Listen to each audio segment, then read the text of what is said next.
welcome to this gentle exploration of one of the most beautiful contradictions of human existence. Tonight, we drift into the mysterious realm where your mind performs its most delicate dance, the art of choosing what to remember and what to release into the cosmic void of forgotten things. There is something almost musical about this paradox that lives within each of us. We curse our forgetfulness when we cannot find our keys, feel frustrated when a cherished childhood memory begins to fade, and yet there is a deeper wisdom at work in the quiet corners of our consciousness. For every moment of forgetting that brings us frustration, there are countless others that bring us peace, though we may never know of their gentle departure. Picture, if you will, the last time you lay in bed, surrendering to sleep. In those liminal moments between waking and dreaming, your brain begins its nightly ritual, a sophisticated process as ancient as consciousness itself. Like a master curator walking through a vast museum after closing time, your mind moves through the galleries of your day, deciding which experiences deserve permanent exhibition and which should be quietly removed to make space for tomorrow's acquisitions. This is not the chaotic forgetting we fear, the loss of our grandmother's voice or the details of our wedding day. This is something far more elegant: selective amnesia, the brain's gift to itself. It is both humbling and beautiful that evolution has gifted us with minds that actively choose to forget, not out of weakness, but out of profound wisdom.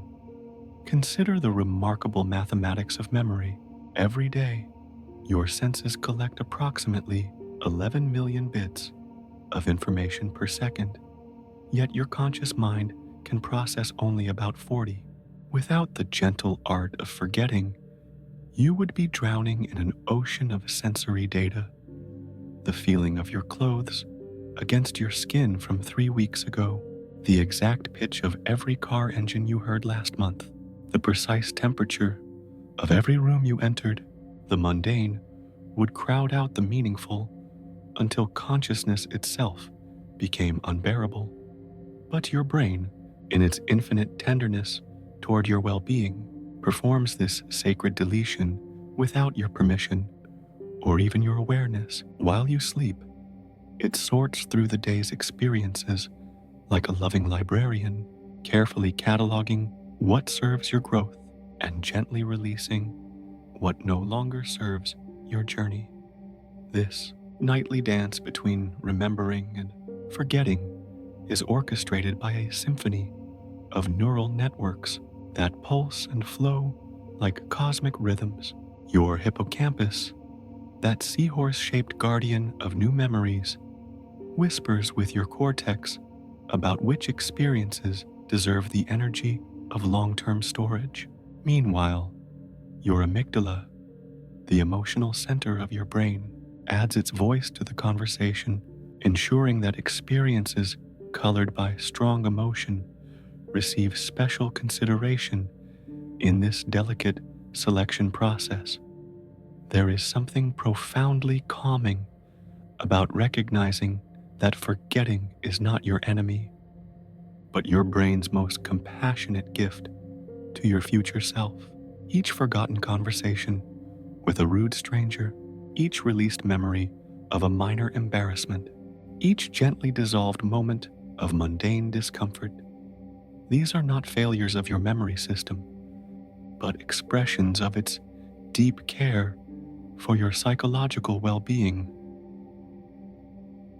As we drift deeper into this exploration, we begin to understand that the question is not why we forget, but how we have evolved such an exquisite capacity for selective remembering.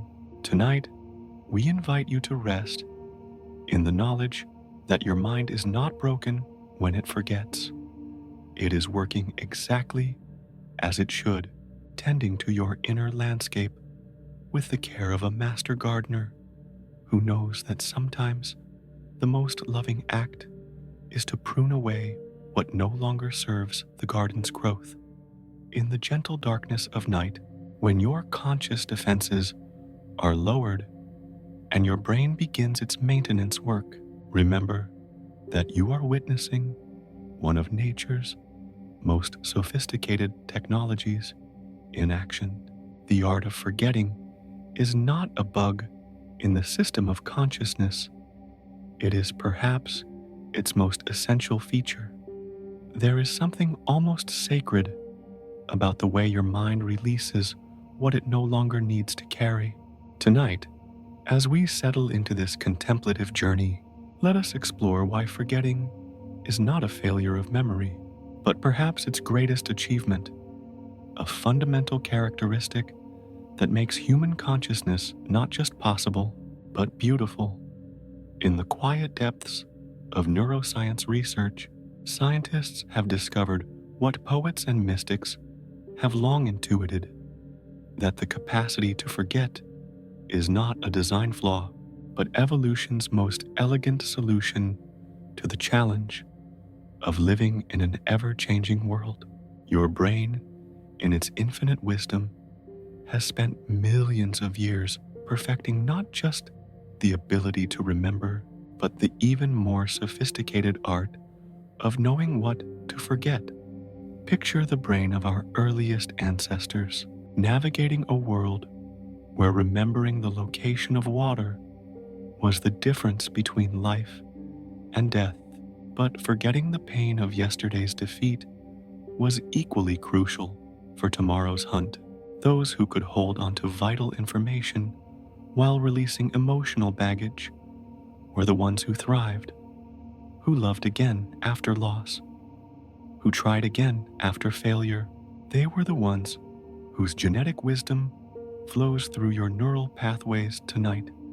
The evolutionary mathematics of forgetting are breathtakingly precise.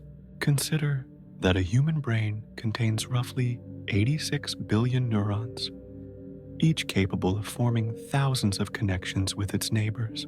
If every experience, every sensation, every fleeting thought were preserved with equal fidelity, your neural networks would quickly become clogged with irrelevant data.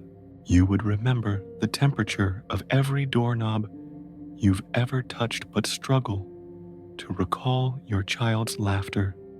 But evolution, in its patient artistry, has gifted you with something far more valuable than a perfect recall: selective attention to what matters.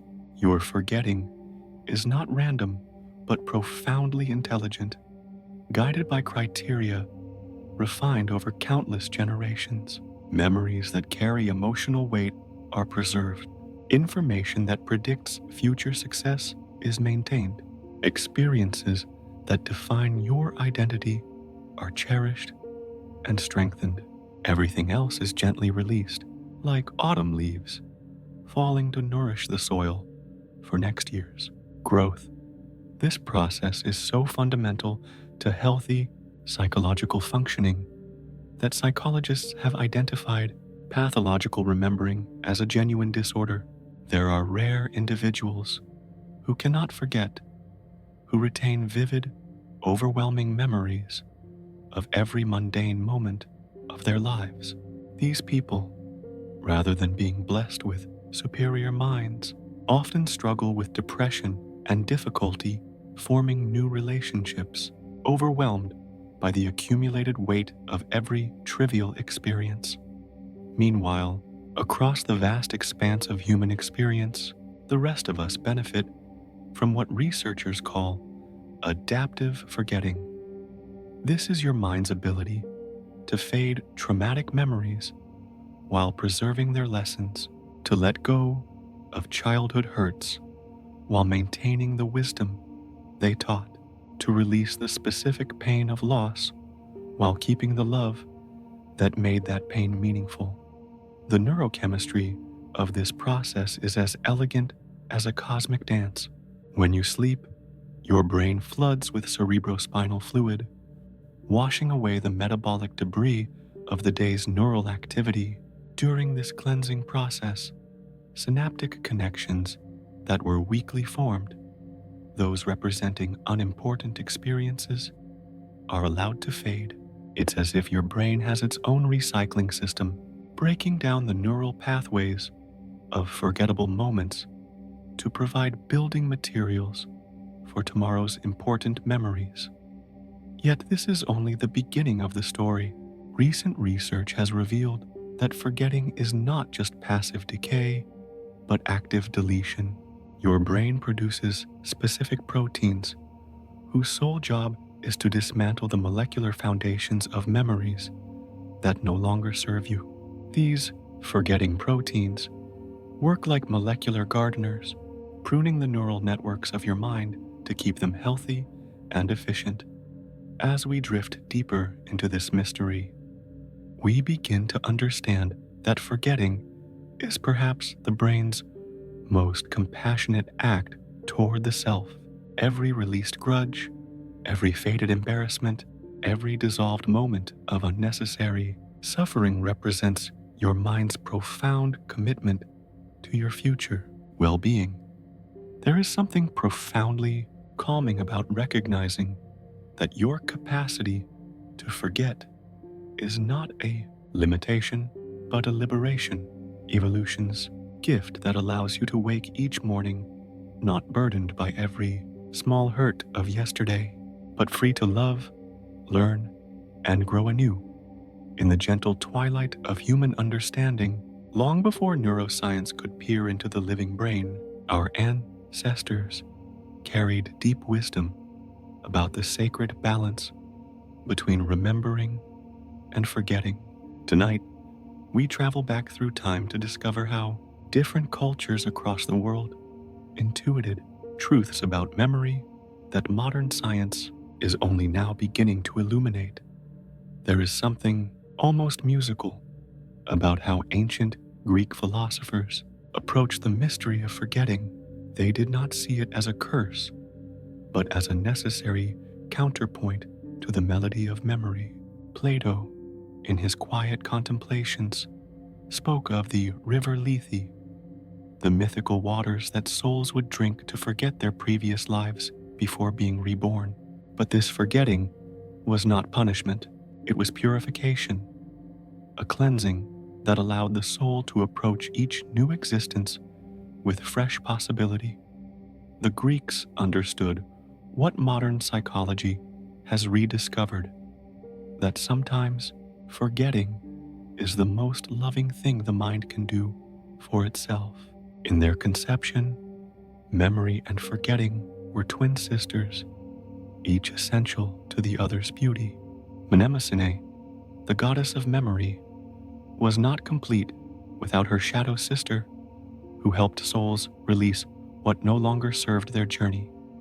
Meanwhile, across the vast expanse of human culture, other traditions were developing their own sophisticated understanding of memory's ebb and flow. Buddhist monks, in their patient pursuit of enlightenment, identified attachment to memory as one of the primary sources of suffering. They developed meditation practices specifically designed to help practitioners release their grip on past experiences, understanding that clinging to memories, even pleasant ones, could trap the soul in patterns that prevented growth. The Buddha taught that memories are like clouds drifting across the sky of consciousness. Some bring rain that nourishes growth, others cast shadows that block the sun, and still others simply pass by, beautiful but temporary. The wise practitioner learns to watch them all with equal equanimity, neither grasping at the pleasant ones nor pushing away the painful ones, but allowing the natural process of arising and passing to unfold. In the indigenous traditions of many cultures, forgetting was understood as a form of spiritual hygiene. Native American healing ceremonies often involved rituals specifically designed to help individuals release traumatic memories that were preventing healing. Shamans understood that some experiences, if held too tightly, could poison the soul like infected wounds. The ceremonial release of these memories was not seen as loss, but as liberation. Aboriginal Australian cultures developed perhaps one of the most sophisticated understandings of memory's relationship to identity and healing. Their concept of country encompasses not just geographical space, but temporal experience, a living relationship between past, present, and future that requires both remembering ancestral wisdom and forgetting personal grievances that might disrupt community harmony. Ancient Chinese medicine, with its delicate understanding of energetic balance, recognized that excessive rumination on past events could literally make the body sick. Traditional Chinese practitioners developed herbal formulas and acupuncture protocols specifically designed to help patients release stuck memories that were preventing the natural flow of qi through the meridian system. The ancient Egyptians, in their elaborate preparations for the afterlife, created detailed maps of what should be remembered and what should be forgotten in the journey between worlds. Their Book of the Dead contains spells not just for remembering important information in the afterlife, but for forgetting earthly attachments that might prevent the soul's spiritual evolution. Even in the Jewish tradition, the concept of forgiveness is intimately connected to forgetting. The Hebrew phrase, salach v'nachash, to forgive and forget, recognizes that true healing often requires not just the decision to forgive, but the gradual fading of the emotional charge associated with painful memories. As we drift deeper into this ancient wisdom, we begin to understand that cultures across the world, separated by vast distances and centuries, independently discovered what neuroscience now confirms: that the capacity to forget is not a weakness, but a strength, not a failure, but a feature, not a bug in the system of consciousness, but perhaps its most essential function. There is something profoundly calming about recognizing that our struggles with memory and forgetting are not uniquely modern problems, but ancient human experiences that our ancestors faced with wisdom, compassion, and sophisticated understanding. Their insights whisper to us across the centuries, reminding us that the art of letting go is one of humanity's oldest and most necessary skills. Welcome to the gentle exploration of your mind's most intimate spaces, the neural architecture where memories are born, nurtured, and sometimes allowed to fade into the peaceful darkness of forgetting. Tonight, we drift into the microscopic universe within your skull, where billions of neurons weave the fabric of your personal reality with threads of electricity and chemistry. Picture, if you will, your brain as a vast, living library that never sleeps. But this is no ordinary library with static books on silent shelves. This is a dynamic, breathing space where memories dance like fireflies, some burning bright and steady, others flickering briefly before dissolving into the warm darkness. Every thought, every sensation, every emotion creates ripples through this neural cosmos, and some of these ripples become the waves that carry your memories across the ocean of time. At the heart of this magnificent system lies the hippocampus, that seahorse-shaped guardian of new experiences tucked deep within your temporal lobes. There is something almost magical about how this small structure, no larger than your thumb, serves as the gateway through which all new memories must pass. like a wise librarian who has spent eons learning which books deserve permanent placement in the archives. Your hippocampus carefully evaluates each experience, deciding which moments are worthy of the energy required for long-term storage. The hippocampus does not work alone in this sacred task. It maintains a constant, whispered conversation with your cortex, that wrinkled landscape of gray matter that blankets the surface of your brain like cosmic clouds. The cortex is where your long-term memories ultimately reside, organized in intricate patterns that neuroscientists are only beginning to understand. Visual memories cluster together in the visual cortex, sounds gather in the auditory regions, and the story of your life is distributed across this neural geography like constellations scattered across the night sky. But there is another voice in this neural chorus that we must not forget: the amygdala, those almond-shaped structures that serve as your brain's emotional commentators.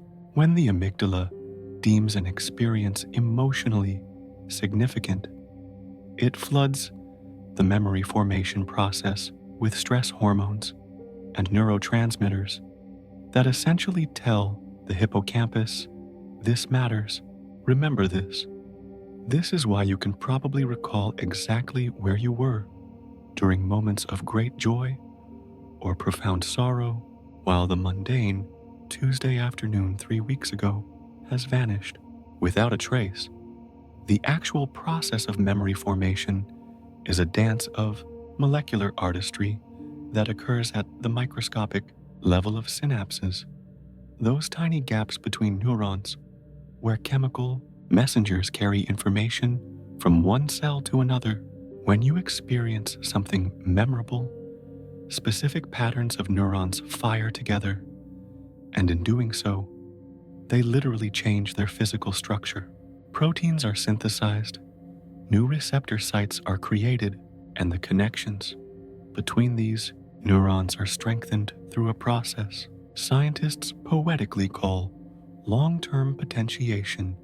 It is both humbling and beautiful that your memories exist not as files stored in some biological hard drive, but as living patterns of connection between brain cells.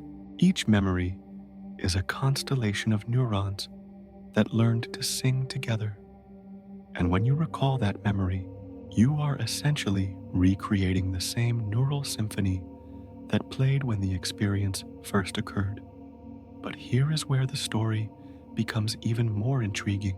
These neural connections are not permanent fixtures, carved in stone like ancient monuments. They are more like paths through a forest, pathways that grow stronger with use but begin to fade when neglected. This is the physical basis of forgetting, the gradual weakening and eventual dissolution of synaptic connections that are no longer actively maintained. Your brain accomplishes this selective forgetting through multiple mechanisms, each as elegant as it is efficient.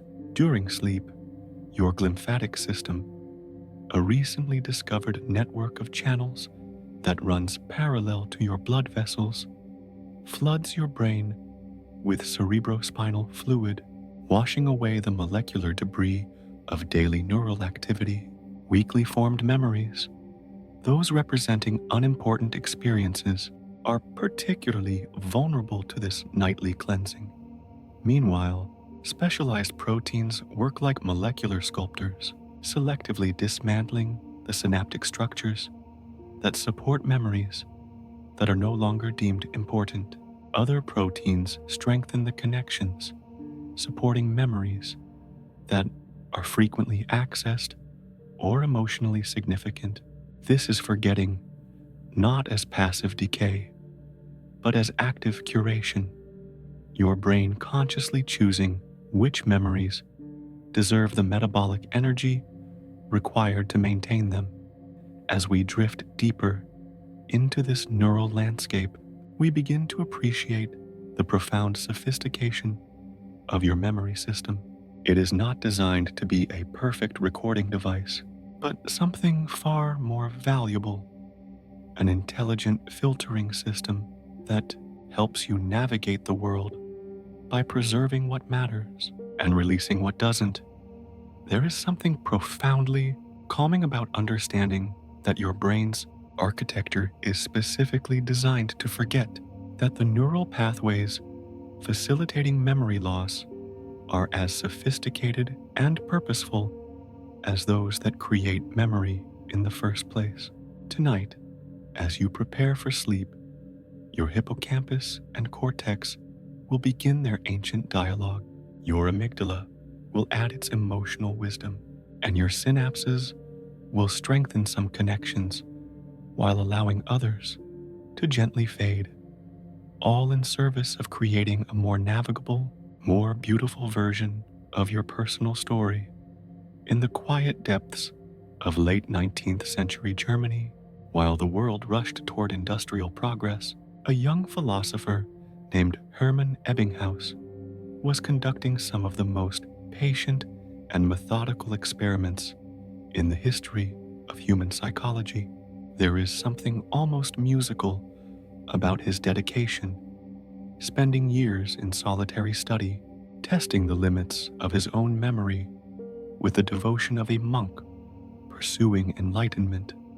Picture, if you will, Ebbinghaus in his modest study, surrounded by thousands of carefully crafted nonsense syllables, meaningless combinations of letters like Dax and Gek that he created specifically to avoid the emotional contamination that real words might bring to his experiments. He understood, with remarkable intuition, that to study the pure mechanics of forgetting, he needed to remove meaning from the equation entirely.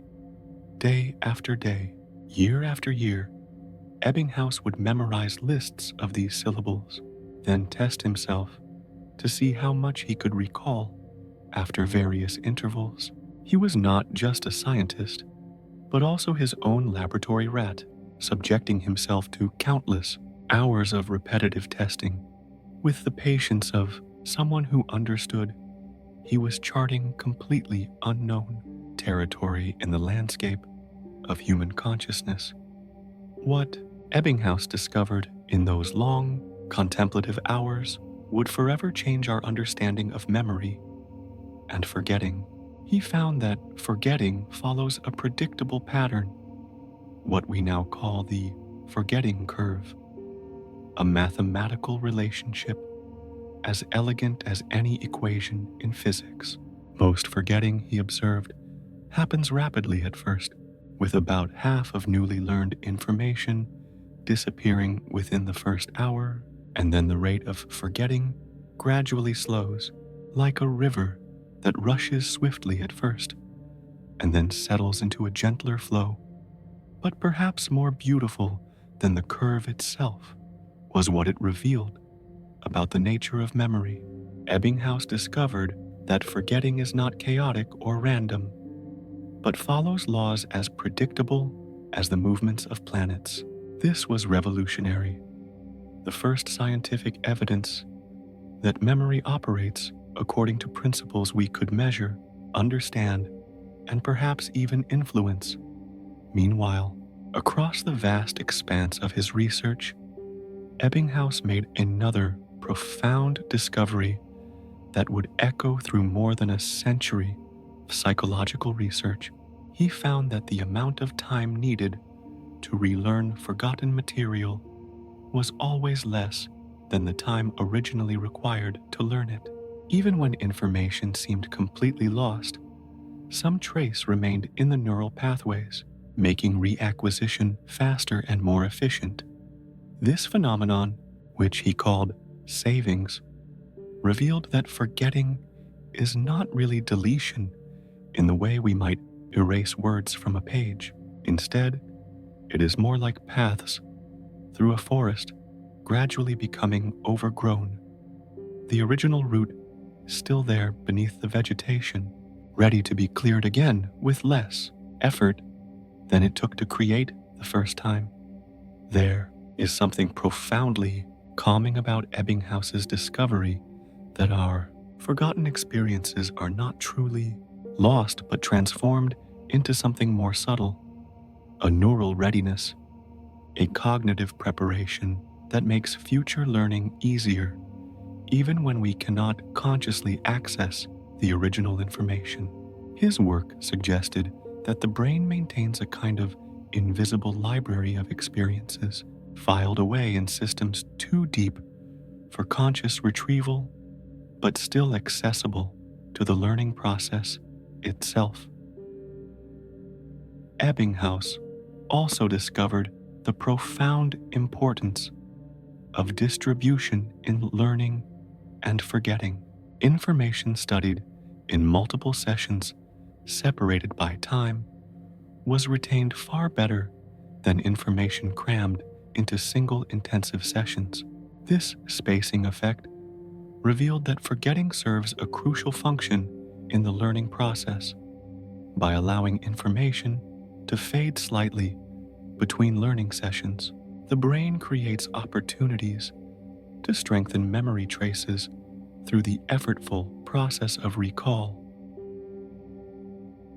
As we drift deeper into this pioneering research, we begin to understand that Ebbinghaus was not just measuring forgetting, but illuminating its purpose. His curves and equations were not cold mathematical abstractions, but warm insights into the compassionate efficiency of human memory. They showed us that forgetting is not our memory system failing us, but working exactly as evolution designed it to work. The legacy of Ebbinghaus extends far beyond his original experiments. His methodical approach established forgetting as a legitimate subject of scientific inquiry, worthy of the same careful attention that scientists paid to memory formation. He showed us that understanding why we forget is just as important as understanding how we remember. There is something almost poetic about how this quiet German scholar, working alone with his nonsense syllables, revealed such profound truths about the rhythm of human consciousness. His forgetting curve becomes a kind of cosmic signature, a mathematical poem that describes how all minds release information over time, following patterns as natural and inevitable as the cycles of seasons or the phases of the moon. Tonight, as your own memories follow the ancient patterns that Ebbinghaus first mapped, you can rest in the knowledge that your forgetting is not chaotic, but lawful, not failure, but function, not random, but rhythmic, part of the great cosmic dance that makes learning, growth, and adaptation possible. In the twilight years of the 19th century, as Ebbinghaus was mapping the mathematical laws of forgetting, another pioneering mind was exploring very different territory in the landscape of human memory. Sigmund Freud, working in the gaslit consulting rooms of Vienna, was discovering that forgetting might not be the passive process that everyone assumed, but something far more intriguing, an active, purposeful mechanism that the mind employs to protect itself from psychological harm. There is something almost musical about Freud's approach to understanding the human psyche, where other scientists of his era sought to reduce mental phenomena to simple mechanical processes. Freud listened to the subtle symphonies of his patients' stories, paying attention to the pauses and silences as much as to the words themselves. He noticed that people didn't just randomly forget things. They seemed to forget very specific types of experiences, usually those connected to emotional pain or psychological conflict. Picture, if you will, Freud sitting across from his patients in that famous consulting room, watching as they struggled to remember certain episodes from their past while other memories flowed freely. He observed something that challenged the prevailing understanding of forgetting. His patients weren't simply losing memories due to the passage of time, but appeared to be actively excluding certain experiences from conscious awareness. This led to what may be Freud's most beautiful insight: the concept of repression, the idea that the mind has the capacity to deliberately banish painful or threatening memories from consciousness. But this was not forgetting, as Ebbinghaus had studied it, where nonsense syllables simply faded away due to lack of reinforcement. This was motivated forgetting, forgetting with purpose, forgetting as a form of psychological self-care. Freud discovered that these repressed memories didn't simply disappear into nothingness. Instead, they seemed to retreat into what he called the unconscious, where they continued to influence behavior, emotions, and even physical symptoms, like underground rivers that shape the landscape above without being visible to the naked eye.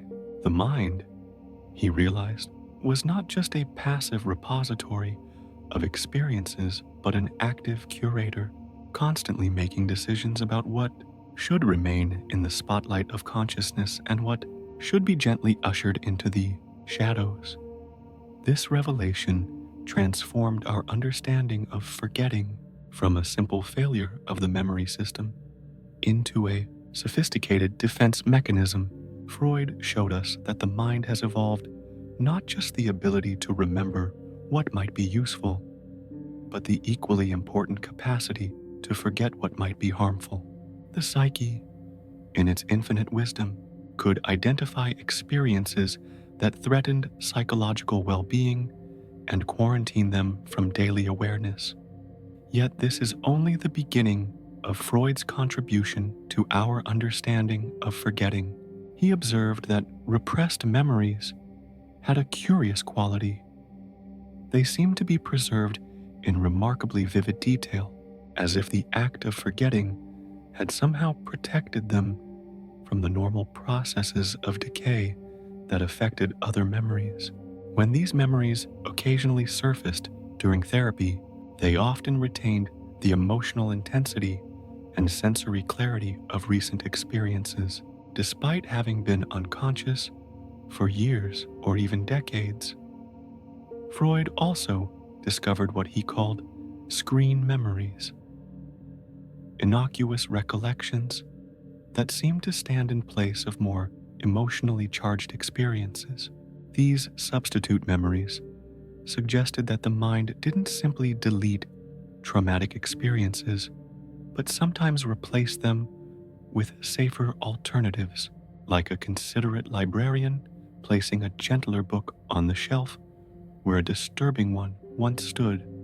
Meanwhile, across the vast expanse of his clinical work, Freud identified various forms of motivated forgetting beyond repression. He described how people might forget names that reminded them of unpleasant associations, lose track of appointments they didn't want to keep, or misplace objects connected to uncomfortable emotions. These Freudian slips revealed forgetting not as random error, but as meaningful psychological action. Perhaps most revolutionary was Freud's insight that forgetting could be therapeutic. Through the process of psychoanalysis, he helped patients gradually make peace with repressed memories, allowing them to be consciously processed and integrated rather than remaining as disruptive, unconscious influences. This suggested that healthy forgetting wasn't necessarily as we drift deeper into Freud's discoveries. We begin to understand that he revealed forgetting as one of the mind's most compassionate functions.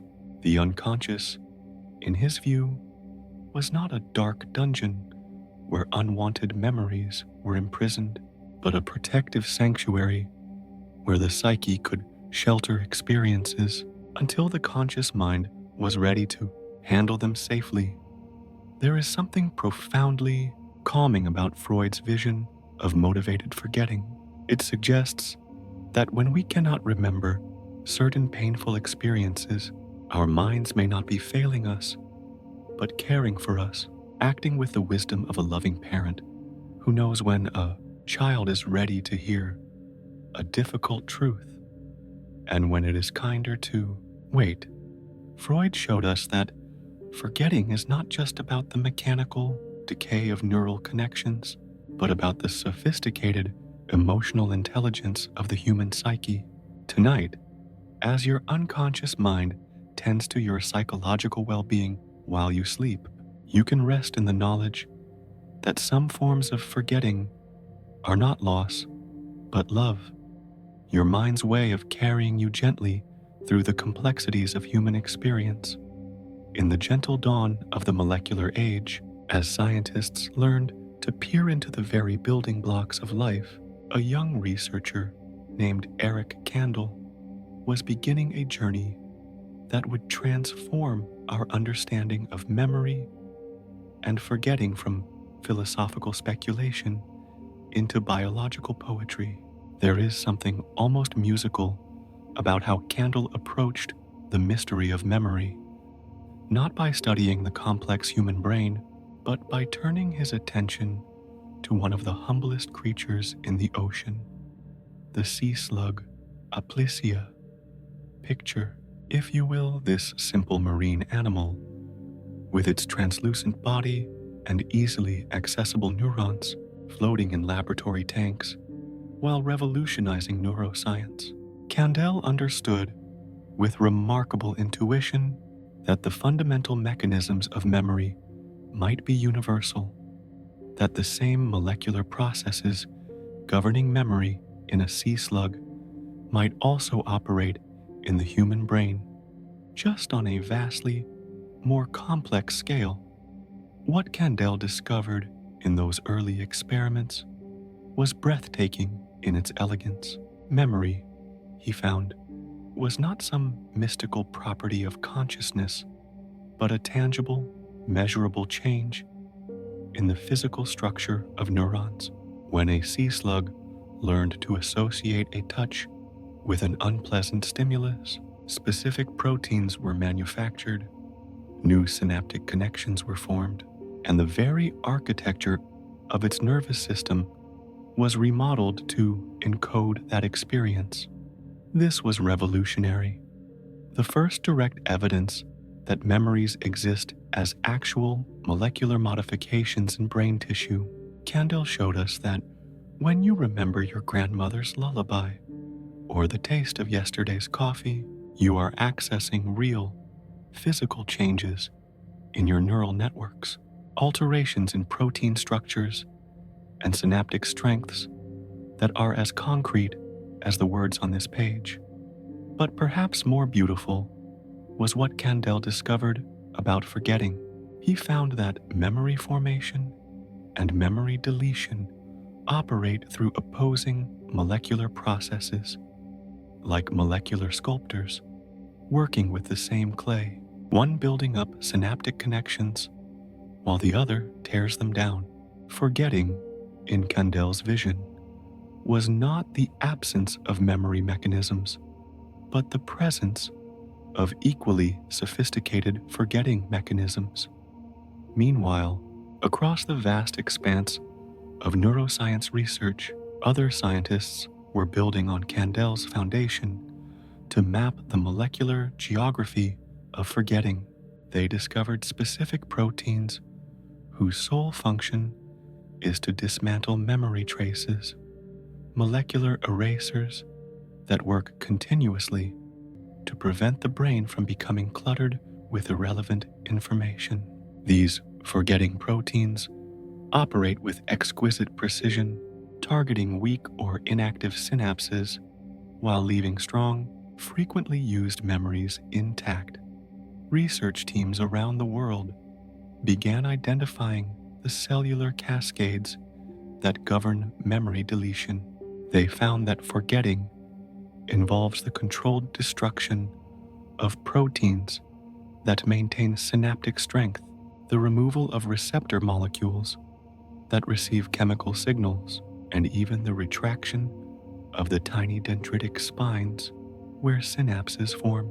This was forgetting as active biological process, not passive decay. Scientists discovered that the brain employs multiple forgetting systems working at different time scales. Some operate within minutes to clear irrelevant sensory information. Others work over hours to eliminate unimportant daily experiences, and still others function across days and weeks to prune memories that have outlived their usefulness. Each system uses different molecular tools and targets different types of memory storage. The emerging picture was of a brain that is not trying to remember everything, but actively deciding what deserves the metabolic energy required for long-term storage. Candle and his colleagues revealed that the default state of the nervous system is forgetting. Synapses naturally decay unless they are specifically maintained through the energy-intensive process of protein synthesis and synaptic strengthening. This insight transformed our understanding of memory disorders.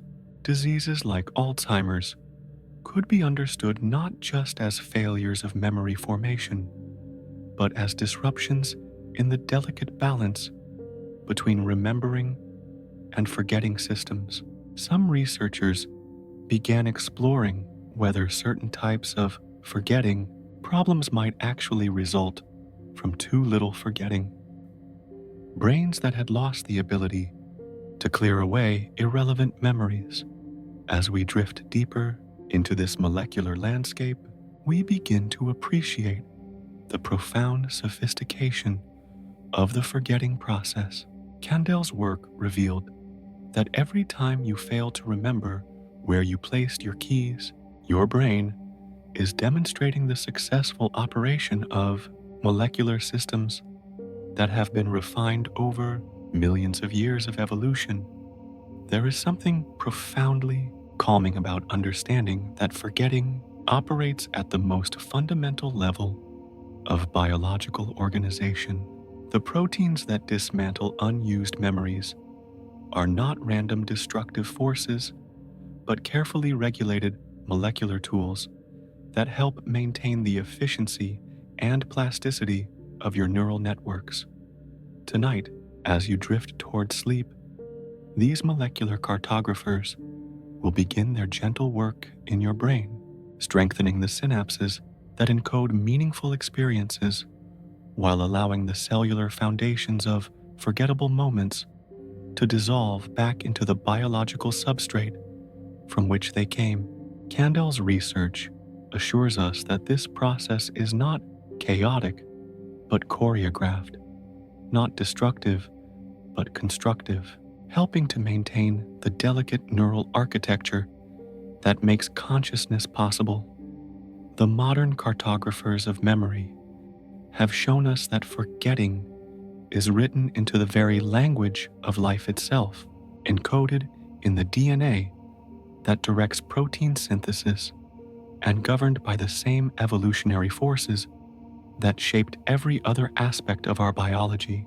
In this molecular view, forgetting becomes not a failure of our cognitive machinery, but one of its most essential features. In the quiet corridors of a Montreal hospital, in 1953, a young man named Henry Moleson underwent experimental brain surgery that would forever change our understanding of memory and forgetting.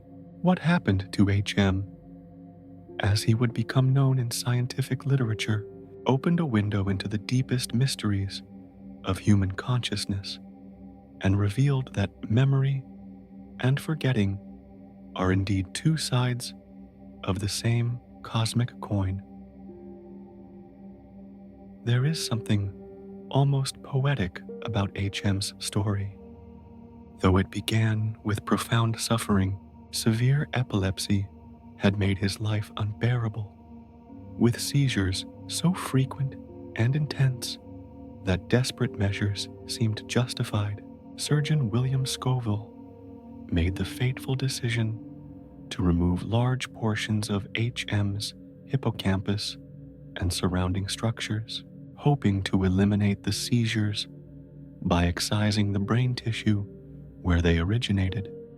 The surgery succeeded in controlling HM's epilepsy, but it also created something entirely unexpected.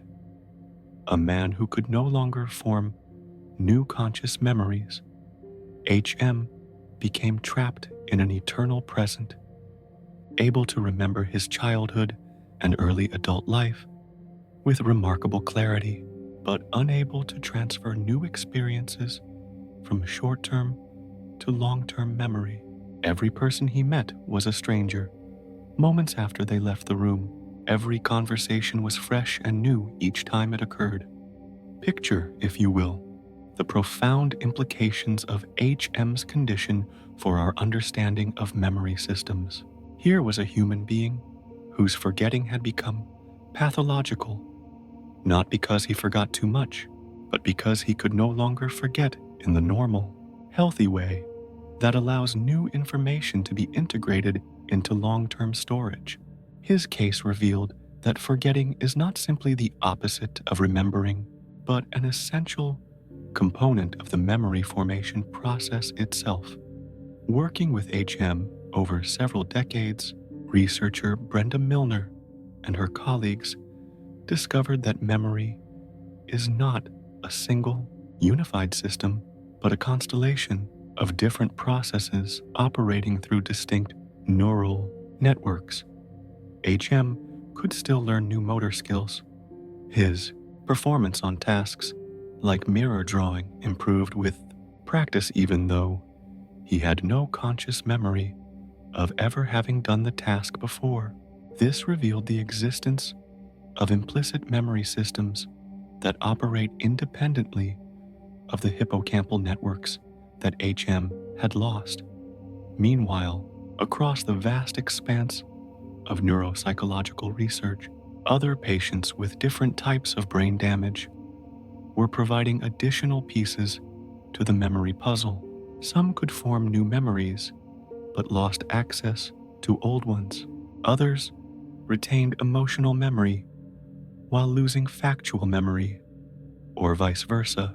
Perhaps most beautifully, HM's case illuminated the sophisticated choreography normally performed by intact memory systems. Healthy forgetting, the researchers realized, requires the precise coordination of multiple brain regions working together to evaluate experiences, decide which deserve long-term storage, and actively maintain or release neural connections accordingly. HM's profound memory impairment resulted not from too much forgetting, but from the disruption of this delicate, evaluative process. Scientists studying HM and similar patients discovered that the hippocampus serves as more than just a memory formation center. It acts as a kind of neural conductor, orchestrating the complex interplay between remembering and forgetting that characterizes healthy cognition.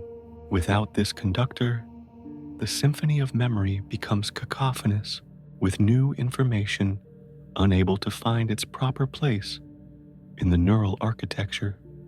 The research revealed that normal forgetting involves active communication between the hippocampus and cortical regions, with the hippocampus gradually transferring important memories to distributed cortical networks while allowing unimportant information to fade.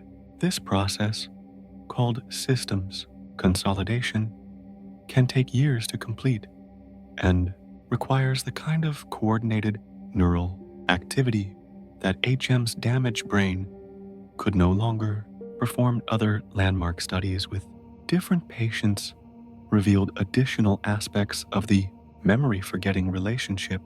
Patient KC, who lost his episodic memory following a motorcycle accident, could learn new facts but could not remember any personal experiences. This dissociation showed that forgetting operates differently across different types of memory, with some systems being more vulnerable to disruption than others. As we drift deeper into these clinical revelations, we begin to understand that HM and other memory patients were not just tragic cases, but generous teachers who illuminated fundamental truths about human consciousness. Their conditions revealed that healthy forgetting is not a simple process, but a sophisticated cognitive achievement requiring the coordination of multiple brain systems. There is something profoundly humbling about recognizing that our ability to forget normally, to gradually release unimportant information while preserving meaningful experiences, depends on the flawless operation of neural networks so complex that even small disruptions can create profound disabilities. Tonight, as your intact hippocampus conducts its nightly orchestra of memory consolidation and forgetting, you can appreciate the remarkable gift of your normal cognitive function. HM's legacy reminds us that the gentle flow of forgetting that carries away today's trivial moments while preserving its meaningful experiences is not a simple biological function, but a sophisticated neural achievement that makes human consciousness possible. The patients who broke through the memory barrier showed us that forgetting is not memory's enemy, but its most essential partner, and that the dance between remembering and releasing that occurs in healthy brains is one of the most beautiful and complex processes in all of biology. In the quiet depths of your neural landscape, there exists one of nature's most elegant artists, a molecular sculptor that works tirelessly to refine the statue of your consciousness by carefully removing what no longer serves the emerging masterpiece. Tonight, we drift into the sophisticated realm of active forgetting, where your brain reveals itself not as a passive storage device that slowly loses information, but as a deliberate curator making moment-by-moment decisions about the architecture of your inner world. There is something almost musical about the distinction between passive and active forgetting. Passive forgetting is like autumn leaves naturally falling from trees, the gradual decay that occurs when neural pathways are no longer reinforced by repetition or emotional significance. This is the gentle fading that Ebbinghaus first mapped, the natural entropy that allows unused memories to dissolve back into the neurochemical substrate from which they arose. But active forgetting is something far more intentional, more like a master gardener who thoughtfully prunes branches to encourage new growth. Your brain employs sophisticated molecular machinery specifically designed to identify and dismantle memories that are no longer serving your psychological well-being or cognitive efficiency. This is not forgetting by neglect, but forgetting by design. Picture, if you will, the remarkable proteins that serve as your brain's molecular editors. These forgetting molecules patrol your synapses like wise librarians, identifying neural connections that should be dissolved to make room for new information. They can distinguish between memories that deserve preservation and those that should be gently released, making decisions based on factors as subtle as how recently a memory was accessed, how much emotional weight it carries, and how it relates to your current life goals. Recent research has revealed that your brain contains specific forgetting neurons, cells whose primary job is to actively suppress unwanted memories. These neurons release inhibitory chemicals that can silence entire memory networks, effectively removing experiences from conscious access while leaving their underlying neural traces intact but inaccessible. It's as if your mind has developed its own witness protection program for memories that need to disappear from daily awareness. The process of neural pruning operates with breathtaking precision across multiple timescales. Some pruning mechanisms work within minutes to clear your working memory of irrelevant information, ensuring that you can focus on your current conversation without being distracted by the background noises you heard 5 minutes ago. Other pruning systems operate over hours and days, gradually weakening the synaptic connections that support memories of mundane experiences that lack lasting significance. Meanwhile, across the vast expanse of your neural networks, more dramatic pruning occurs during critical periods of brain development. During adolescence, your brain actively eliminates approximately 40% of its synaptic connections, sculpting the neural architecture of adulthood by removing the excess connections that characterize childhood cognition. This massive synaptic pruning is not a loss, but a refinement, like a sculptor removing marble to reveal the statue that was always hidden within the stone. Your brain's active, forgetting systems can even target specific aspects of memories while preserving others. Research has shown that emotional memories can be separated from their factual content, allowing you to remember what happened while forgetting how it felt, or conversely, to retain the emotional lesson of an experience while releasing its specific details. This selective editing allows your mind to extract wisdom from experience without carrying the unnecessary weight of every painful moment. The sophistication of active forgetting extends to its ability to operate during different brain states. While you're awake, active forgetting mechanisms help filter out irrelevant sensory information and clear working memory for new tasks. During sleep, these same systems shift their focus to long-term memory consolidation, actively weakening memory traces that are deemed unimportant while strengthening others through rehearsal and integration. Perhaps most beautifully, active forgetting can be influenced by your conscious intentions and emotional states. Meditation practices that focus on letting go can actually enhance the brain's natural forgetting mechanisms, while chronic stress can disrupt active forgetting systems, leading to the persistent intrusion of unwanted memories. This suggests that you are not merely a passive observer of your brain's editorial decisions, but can participate in the sculpting process through mindful attention to what you choose to rehearse or release. As we drift deeper into this understanding, we begin to appreciate that active forgetting is one of evolution's most compassionate gifts to consciousness.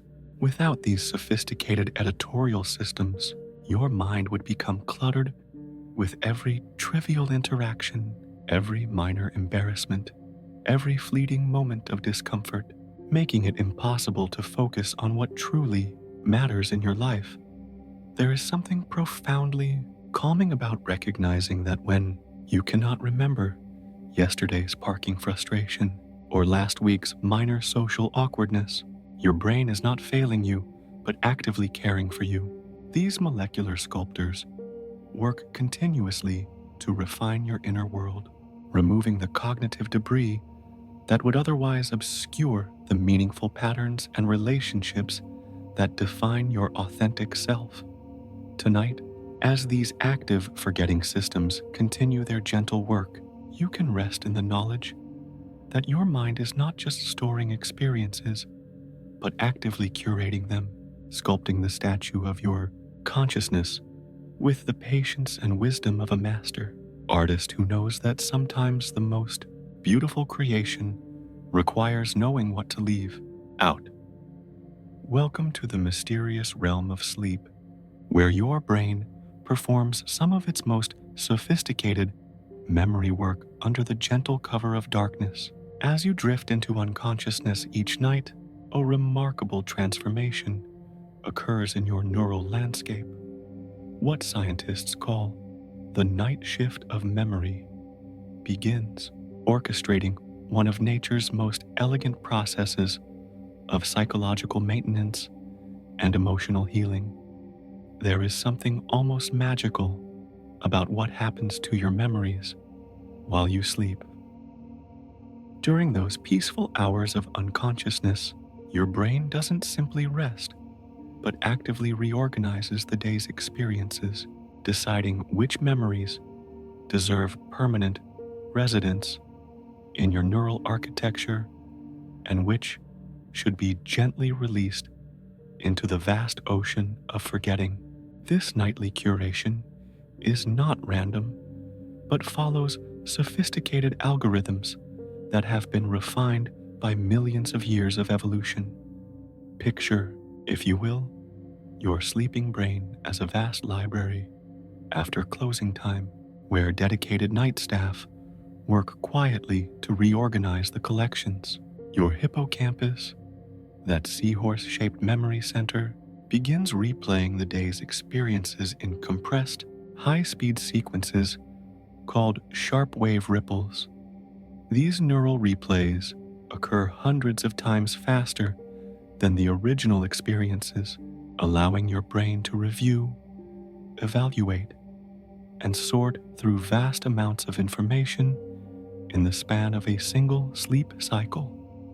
During these replays, a sophisticated dialogue occurs between your hippocampus and cortical regions as they collaborate to decide which memories should be transferred to long-term storage and which should be allowed to fade. Memories that are emotionally significant, personally relevant, or useful for future predictions are tagged for preservation and gradually moved to distributed cortical networks. Meanwhile, memories deemed unimportant, the background noise of daily existence, are actively weakened and prepared for deletion. The process is breathtakingly efficient. Research has shown that during a single night of sleep, your brain can consolidate thousands of memory traces while simultaneously eliminating millions of irrelevant neural connections. This selective strengthening and weakening occurs through the precise regulation of protein synthesis and synaptic modification, with some connections being reinforced while others are deliberately dismantled. Meanwhile, across the vast expanse of your sleep cycles, different types of forgetting occur during different stages of sleep. During slow wave sleep, the deepest stage of non-REM sleep, your brain floods with cerebrospinal fluid that washes away the metabolic waste accumulated during waking hours. This neural cleansing process specifically targets weak synaptic connections, effectively erasing the cellular foundations of unimportant memories while leaving strong connections intact. But perhaps most intriguingly, your dreams themselves participate in the therapeutic process of forgetting. During REM sleep, when most vivid dreaming occurs, your brain creates surreal narratives that seem to help process emotional memories by separating their factual content from their emotional charge. Dreams provide a safe space where traumatic or distressing memories can be rehearsed and gradually stripped of their overwhelming emotional power. Research has revealed that dreaming about stressful experiences actually reduces their emotional impact when recalled during waking hours. It's as if your dreaming mind serves as a gentle therapist, helping you process difficult experiences in a symbolic, metaphorical context that allows healing without re traumatization. The bizarre, illogical nature of dreams may actually be essential to this therapeutic function, creating enough psychological distance from literal memories to allow safe emotional processing. Your sleeping brain also demonstrates remarkable wisdom in its selective forgetting of dreams themselves. Most dreams are forgotten within minutes of waking, leaving behind only their emotional and cognitive benefits without cluttering conscious memory with their often chaotic and irrelevant content. This suggests that dreams serve their forgetting function precisely by being forgettable. They do their therapeutic work and then gracefully disappear, like scaffolding that is removed once construction is complete. The night shift of memory even responds to your emotional needs with exquisite sensitivity. Studies have shown that sleep preferentially consolidates positive memories over negative ones, gradually tilting the emotional balance of your recalled experiences toward optimism and resilience. Over time, this sleep-mediated editing process helps maintain psychological well-being by ensuring that your accessible memories contain a higher proportion of positive experiences than your actual daily life may have contained. Sleep deprivation disrupts these sophisticated forgetting processes in profound ways. Without adequate sleep, your brain cannot perform its nightly maintenance, leading to the accumulation of irrelevant memories and the inadequate processing of emotional experiences. This may explain why chronic sleep deprivation is associated with difficulty concentrating, emotional instability, and increased vulnerability to anxiety and depression. As we drift deeper into this nocturnal mystery, we begin to understand that sleep is not simply the absence of waking consciousness, but the presence of a different kind of awareness, one dedicated to the careful curation of memory and the therapeutic processing of experience. Your sleeping brain works with the patience of a master editor, gently shaping your remembered past to support your psychological future. There is something profoundly calming about recognizing that each night, as you surrender to sleep, you are not just resting, but actively participating in one of nature's most compassionate processes. The night shift of memory works continuously to lighten your psychological load, helping you wake each morning not burdened by every minor stress and trivial worry of yesterday, but refreshed and ready to engage with life from a place of renewed clarity and emotional balance. Tonight, as you prepare for sleep, you can trust in this ancient process that has served human consciousness for millennia, knowing that your dreaming brain will gently tend to your memories with the wisdom of a loving caretaker who understands exactly what you need to carry forward and what you can safely leave behind. In the vast timeline of evolution, stretching back millions of years, through countless generations of our ancestors, one of the most remarkable gifts was gradually refined and perfected: the sophisticated capacity to forget. Tonight, we explore why this ability, which we so often curse when we misplace our keys or forget an acquaintance's name, represents one of evolution's most elegant solutions to the fundamental challenges of consciousness and survival. There is something almost musical about how forgetting emerged as an evolutionary advantage. Picture, if you will, our earliest ancestors navigating a world where remembering the location of fresh water and the behavior patterns of dangerous predators meant the difference between life and death. But equally crucial was the ability to forget, to release outdated information about seasonal patterns, to move beyond the paralyzing fear of past traumas, and to remain cognitively flexible in an ever-changing environment. Consider the remarkable mathematics of survival that evolution had to solve. A brain that remembered everything with equal clarity would become paralyzed by information overload, unable to distinguish between the crucial and the trivial, between current threats and past dangers that no longer existed. Our ancestors who developed sophisticated forgetting mechanisms could focus their mental resources on immediate challenges while maintaining only the most essential information from their past experiences. Evolution discovered that forgetting serves adaptation in ways both subtle and profound.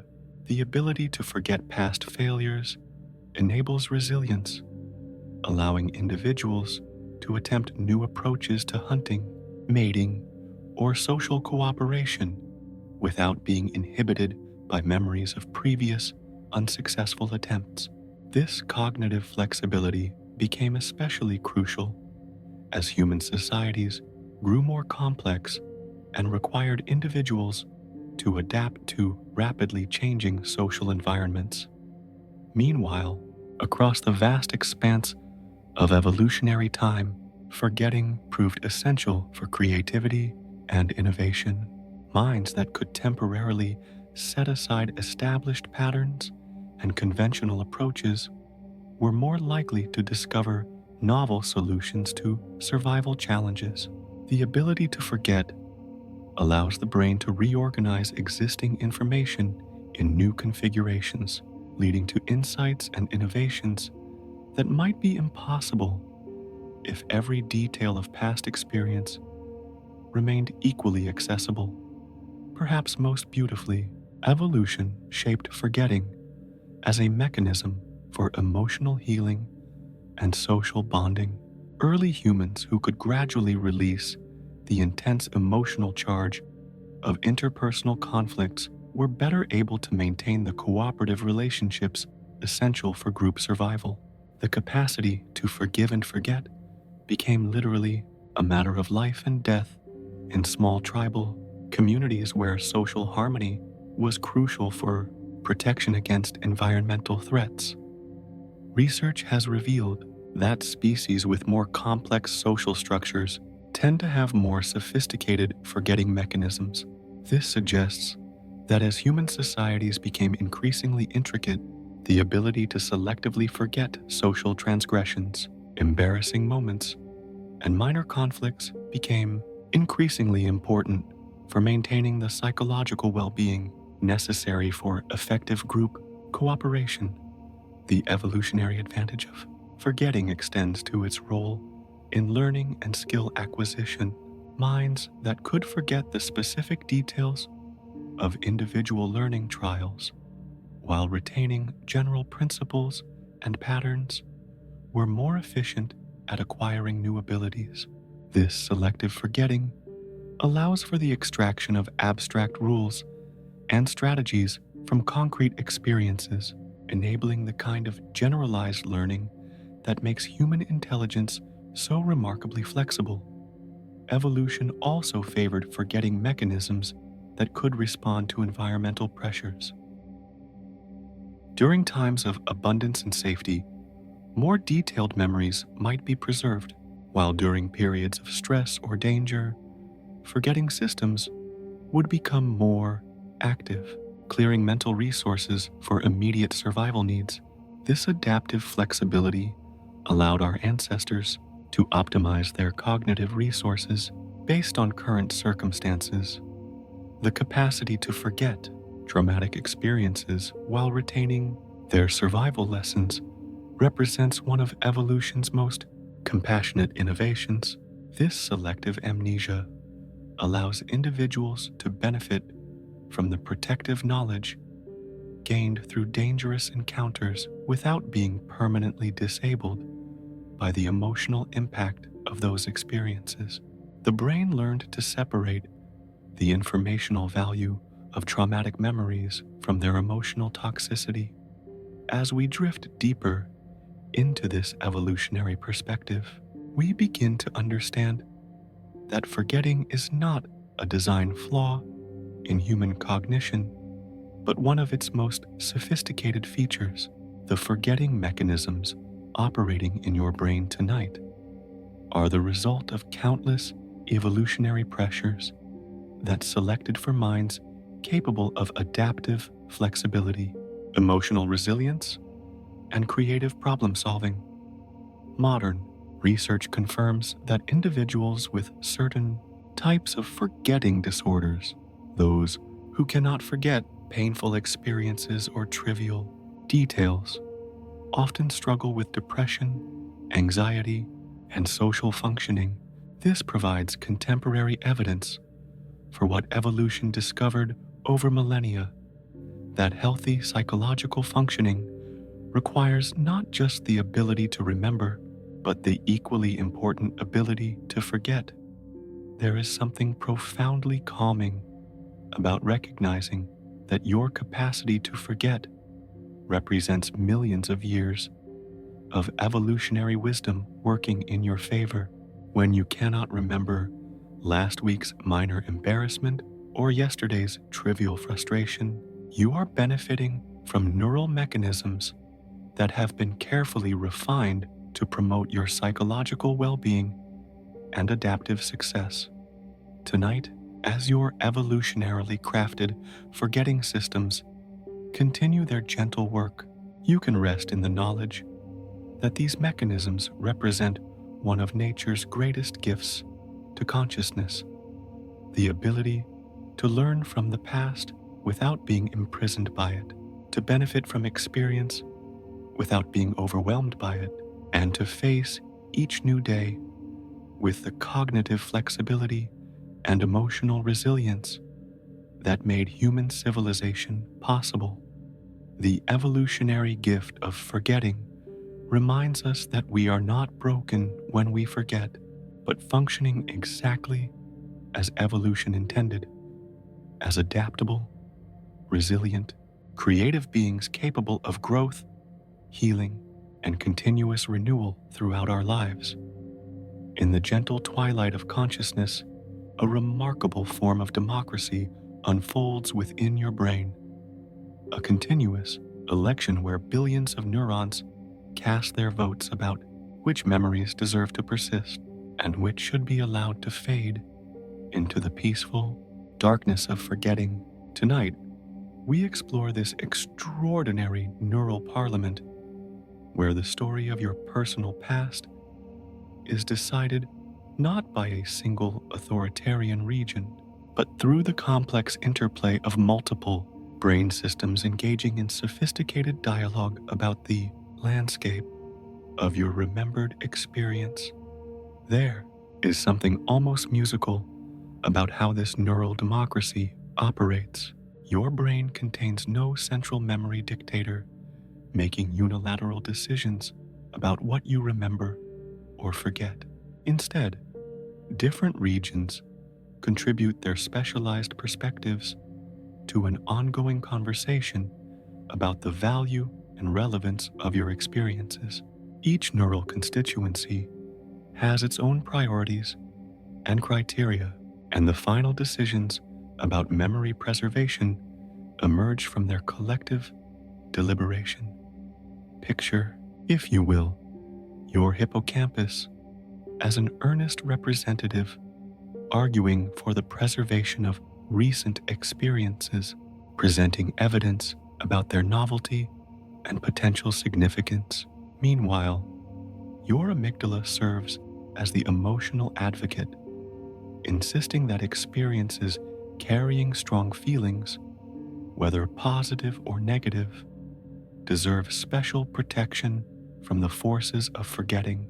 These two voices often find themselves in alliance, as emotionally charged novel experiences tend to create the most durable memories. But the conversation doesn't end there. Your prefrontal cortex, that sophisticated orchestrator of executive function, weighs in with its assessment of how memories align with your current goals and future plans. It can actually vote to suppress memories that might be emotionally compelling but strategically irrelevant, exercising a kind of cognitive veto power that prioritizes your long-term psychological well-being over the immediate demands of emotional memory systems. Meanwhile, across the vast expanse of your cortical regions, different sensory and association areas contribute their own perspectives to the democratic process. Visual cortex advocates for memories rich in visual detail, auditory regions champion experiences with memorable sounds, and motor cortex supports the preservation of memories involving physical movement or skill acquisition. Each region essentially votes for the memories that fall within its domain of expertise. The remarkable sophistication of this neural democracy becomes apparent when we consider how it handles conflicting priorities. Sometimes emotional significance conflicts with factual importance, or current relevance conflicts with historical value. In these cases, your brain employs complex arbitration mechanisms that weigh multiple factors simultaneously: recency, emotional intensity, personal relevance, frequency of recall, and dozens of other variables that neuroscientists are still working to understand. Research has revealed that this democratic process operates through intricate patterns of neural communication involving synchronized oscillations, neurotransmitter releases, and protein synthesis cascades.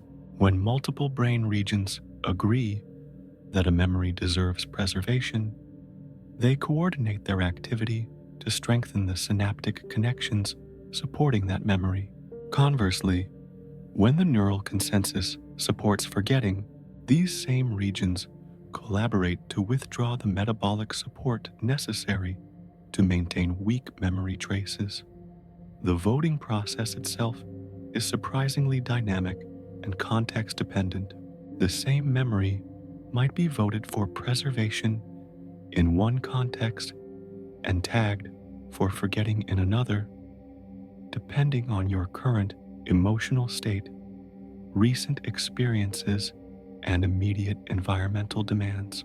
This flexibility allows your neural democracy to continuously adapt its decisions based on changing circumstances and evolving needs.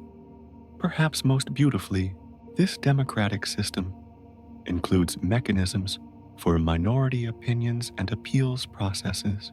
Sometimes, a memory that seems destined for forgetting can be rescued by strong advocacy from a single brain region, perhaps because it suddenly becomes relevant to a new situation, or because repeated, conscious rehearsal demonstrates its ongoing importance to your sense of self.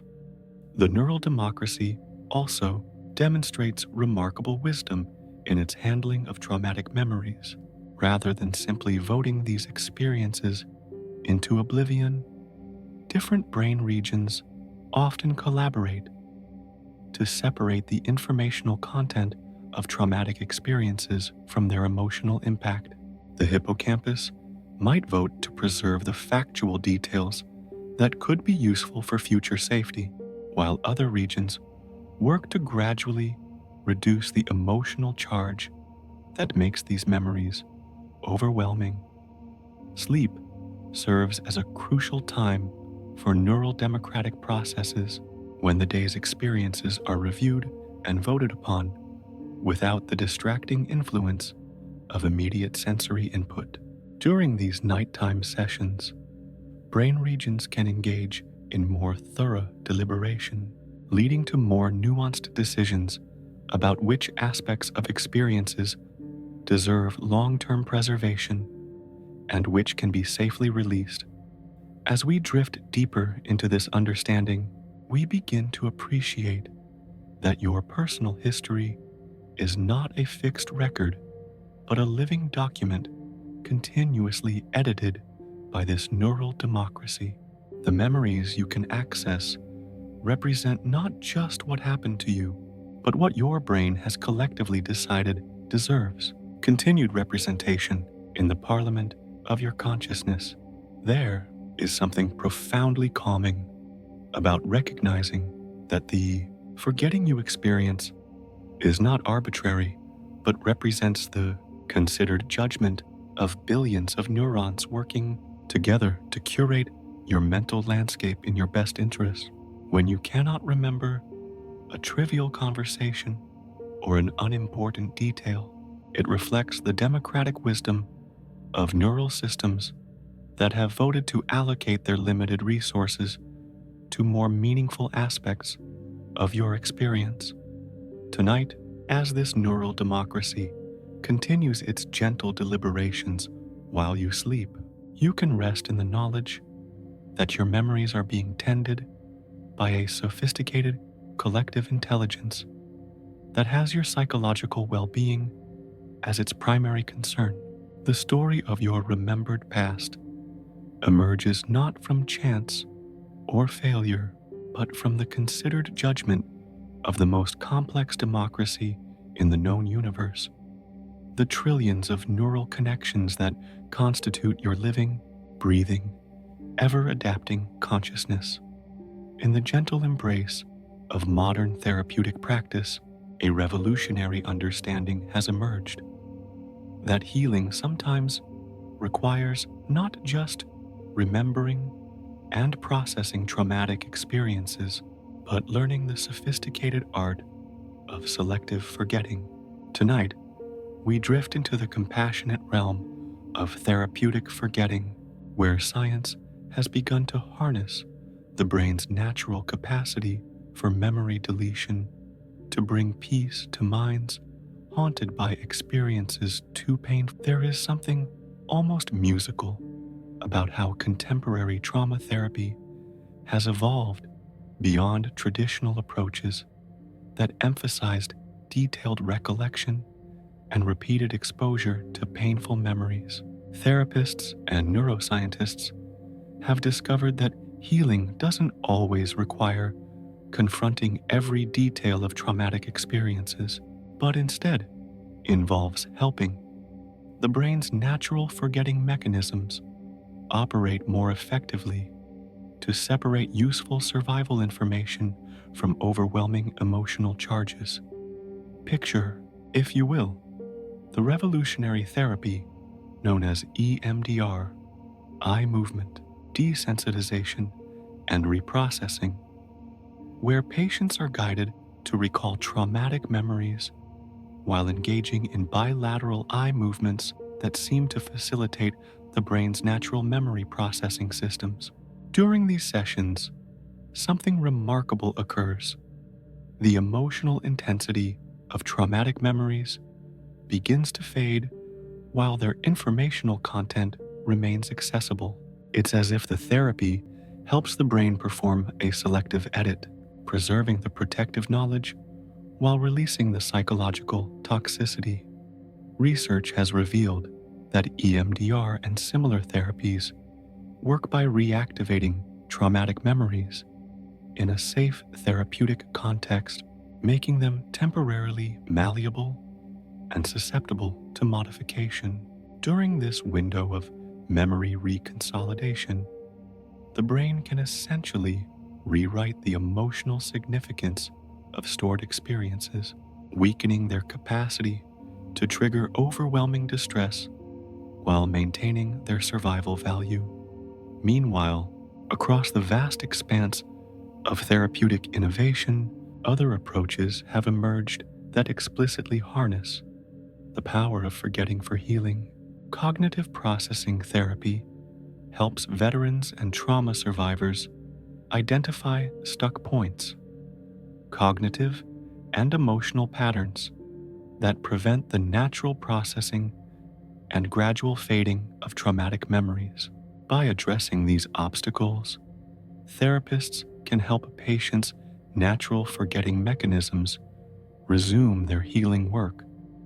Exposure therapy, traditionally thought to work through habituation, may actually operate through a more sophisticated mechanism involving memory updating and selective forgetting.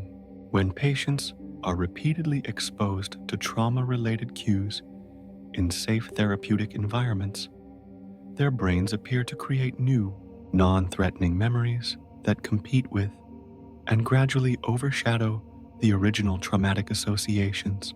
This is not erasing the trauma, but creating new memory pathways that make the old traumatic pathways less accessible. Perhaps most beautifully, therapists have begun incorporating what researchers call directed forgetting techniques, explicit strategies that help patients consciously engage their brain's natural capacity for memory suppression. These approaches teach individuals how to deliberately redirect their attention away from intrusive, traumatic memories while strengthening their ability to focus on positive or neutral experiences. The result is not amnesia, but a gradual rebalancing of memory accessibility. Neurofeedback represents another frontier in therapeutic forgetting, where patients learn to consciously influence their brainwave patterns to reduce the frequency and intensity of traumatic memory intrusions. By providing real-time information about neural activity, neurofeedback helps individuals develop greater conscious control over their brain's memory processing systems, essentially teaching them to participate actively in their own healing through selective forgetting. The pharmaceutical dimension of therapeutic forgetting has also shown remarkable promise. Researchers have identified medications that can be administered shortly after memory reactivation to interfere with the reconsolidation process, weakening traumatic memories while leaving other memories intact.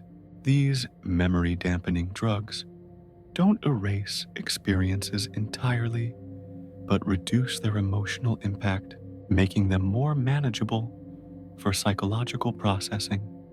Sleep-based interventions represent a particularly elegant approach to therapeutic forgetting. Since the brain naturally processes and modulates memories during sleep, researchers have developed techniques to enhance these natural processes for therapeutic benefit. Some approaches use targeted memory reactivation during sleep, playing sounds or scents associated with positive therapeutic experiences to strengthen healing memories while allowing traumatic associations to fade. Naturally, group therapy approaches have revealed how social forgetting can facilitate healing. When trauma survivors share their experiences in supportive group settings, they often report that the emotional charge of their memories begins to diminish through the process of witnessing others' healing journeys. The group environment seems to create conditions that support the natural forgetting of trauma-related shame and isolation, while strengthening memories of connection and resilience.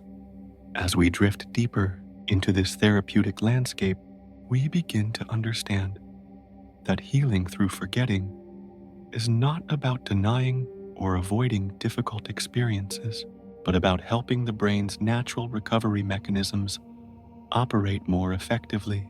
These approaches recognize that traumatic memories often become stuck, not because they are too important to forget, but because normal memory processing has been disrupted by overwhelming stress. There is something profoundly calming about recognizing that modern trauma therapy increasingly works with, rather than against, the brain's natural inclination toward adaptive forgetting. These approaches honor the wisdom of neural systems that evolved to help us learn from dangerous experiences while gradually releasing their capacity to cause ongoing psychological harm. The revolution in therapeutic forgetting reminds us that healing is not always about remembering more clearly or in greater detail, but sometimes about learning to remember differently, with less emotional charge, reduced frequency, and diminished capacity to overwhelm present moment awareness.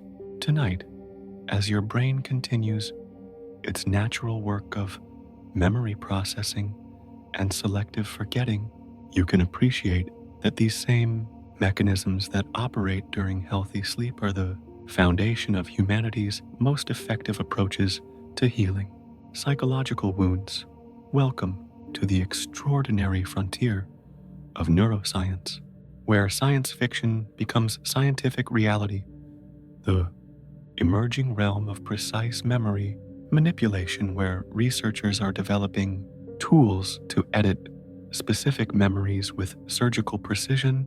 Tonight, we explore the revolutionary technologies that may soon allow us to selectively modify, enhance, or diminish particular memories while leaving the rest of our neural architecture intact, opening possibilities for healing that were unimaginable just decades ago.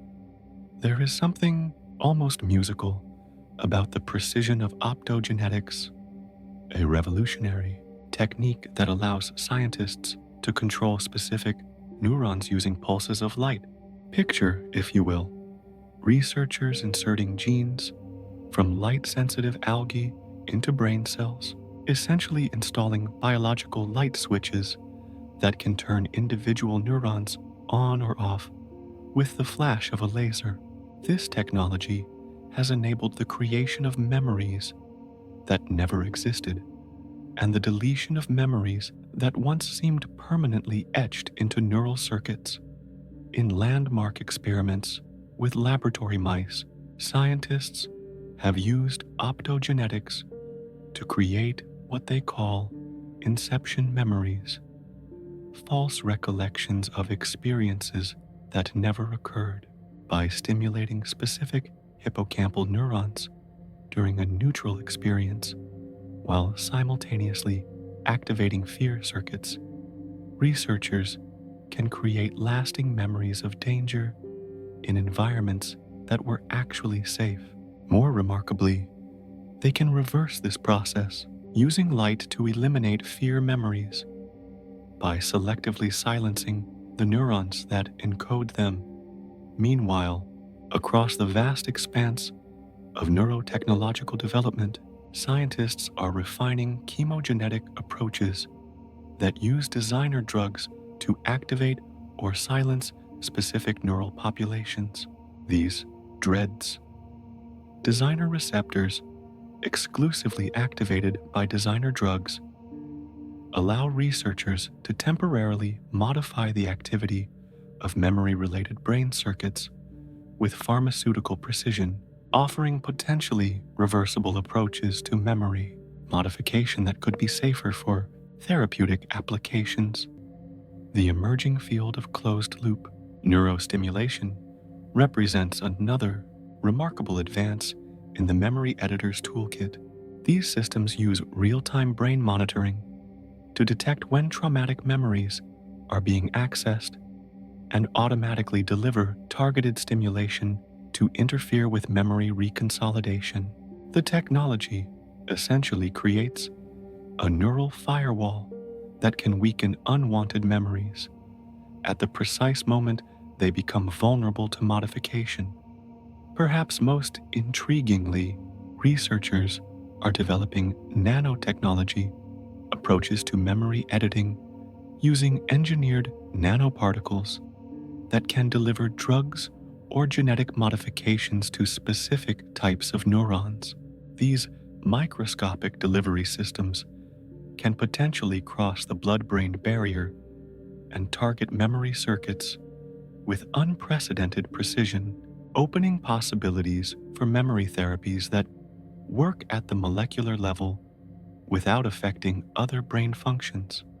Transcranial magnetic stimulation, TMS, and its more precise cousin, focused ultrasound, are providing non-invasive tools for memory modification.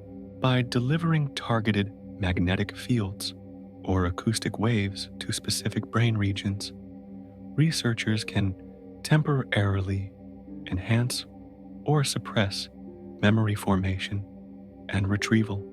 Some studies suggest that precisely timed TMS can interfere with memory reconsolidation, weakening traumatic memories without affecting other cognitive functions. The ethical implications of these memory editing technologies are as profound as their therapeutic. Questions arise about the nature of personal identity when memories can be selectively modified.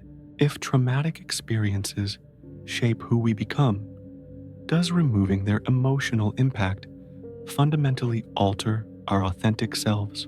These technologies force us to grapple with deep philosophical questions about the relationship between memory, identity, and human experience.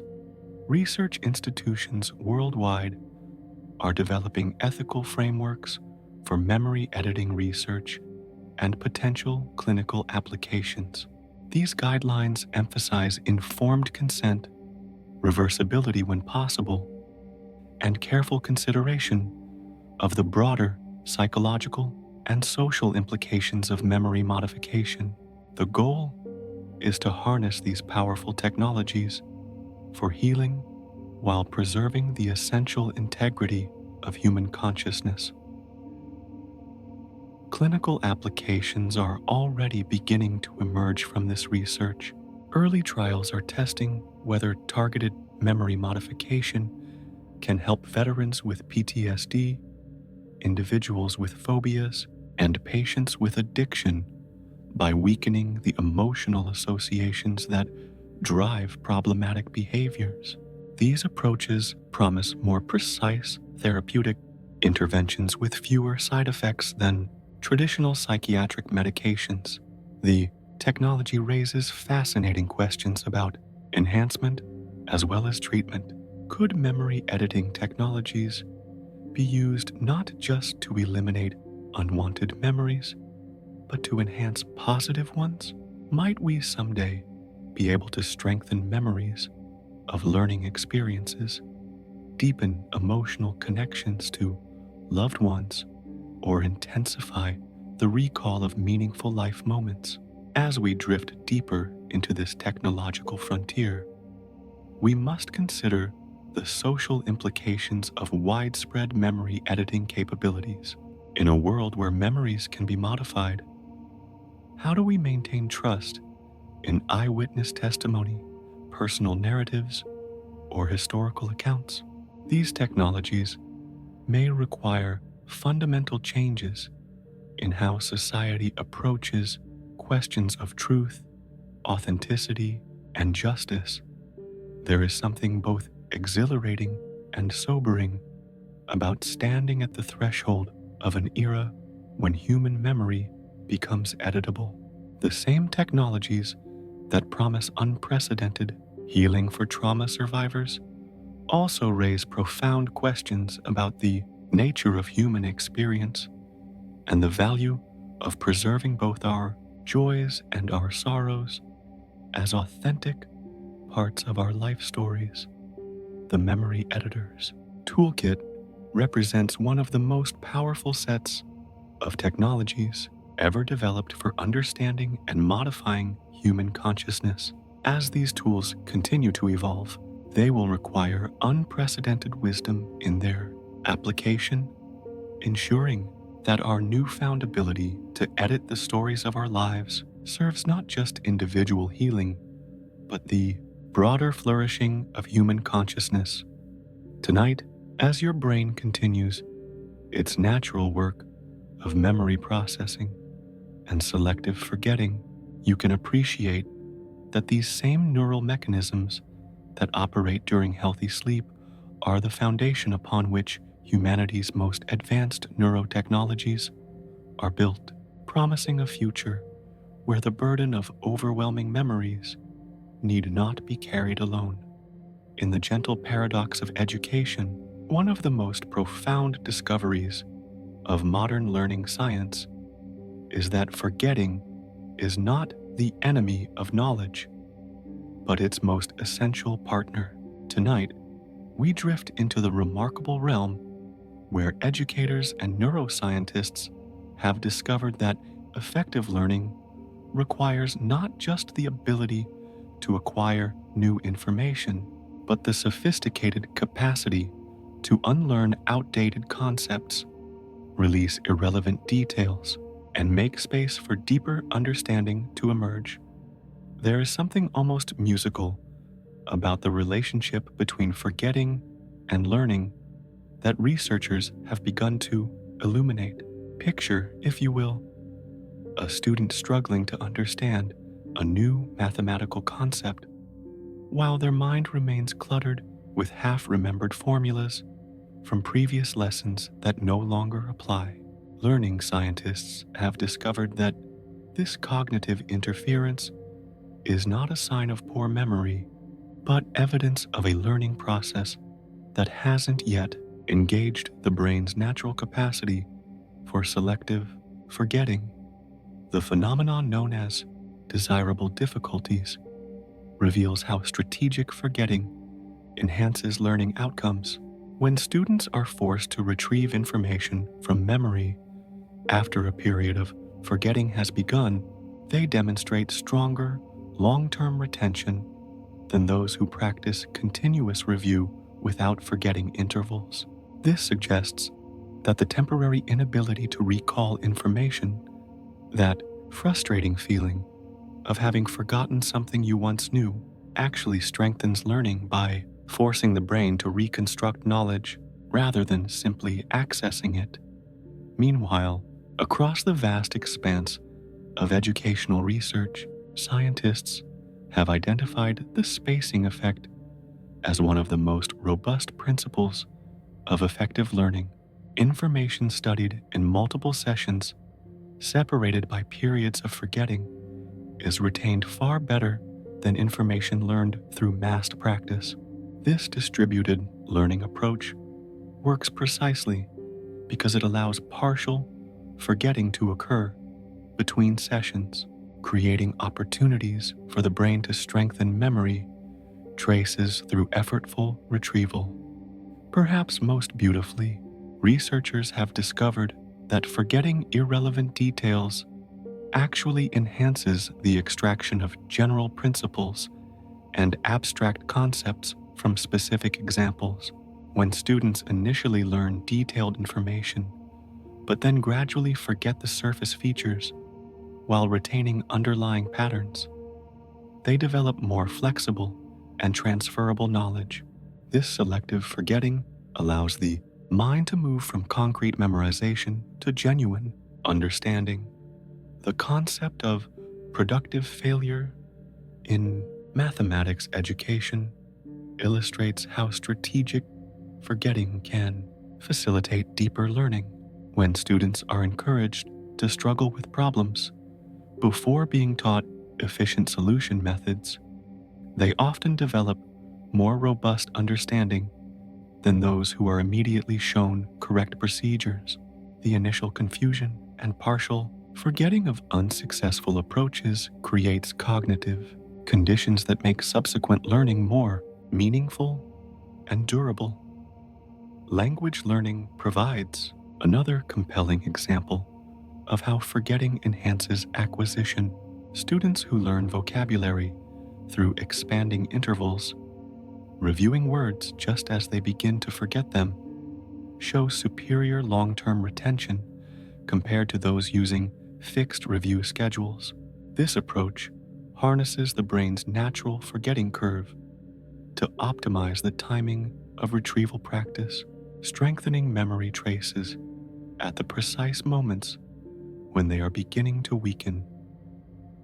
Educational neuroscience has revealed that sleep plays a crucial role in learning through forgetting. Students who sleep after learning new information not only consolidate important concepts, but also naturally forget irrelevant details that might otherwise interfere with future learning. This nocturnal editing process helps transform raw information into organized knowledge structures that support deeper understanding and creative application. The implications extend beyond individual learning strategies to fundamental questions about curriculum design and assessment. If forgetting enhances learning, should educators design courses that deliberately include forgetting intervals? Should assessments test students' ability to reconstruct knowledge rather than simply recall it? These questions are reshaping educational practice in institutions worldwide. Technology-enhanced learning systems are increasingly incorporating forgetting principles into their algorithms.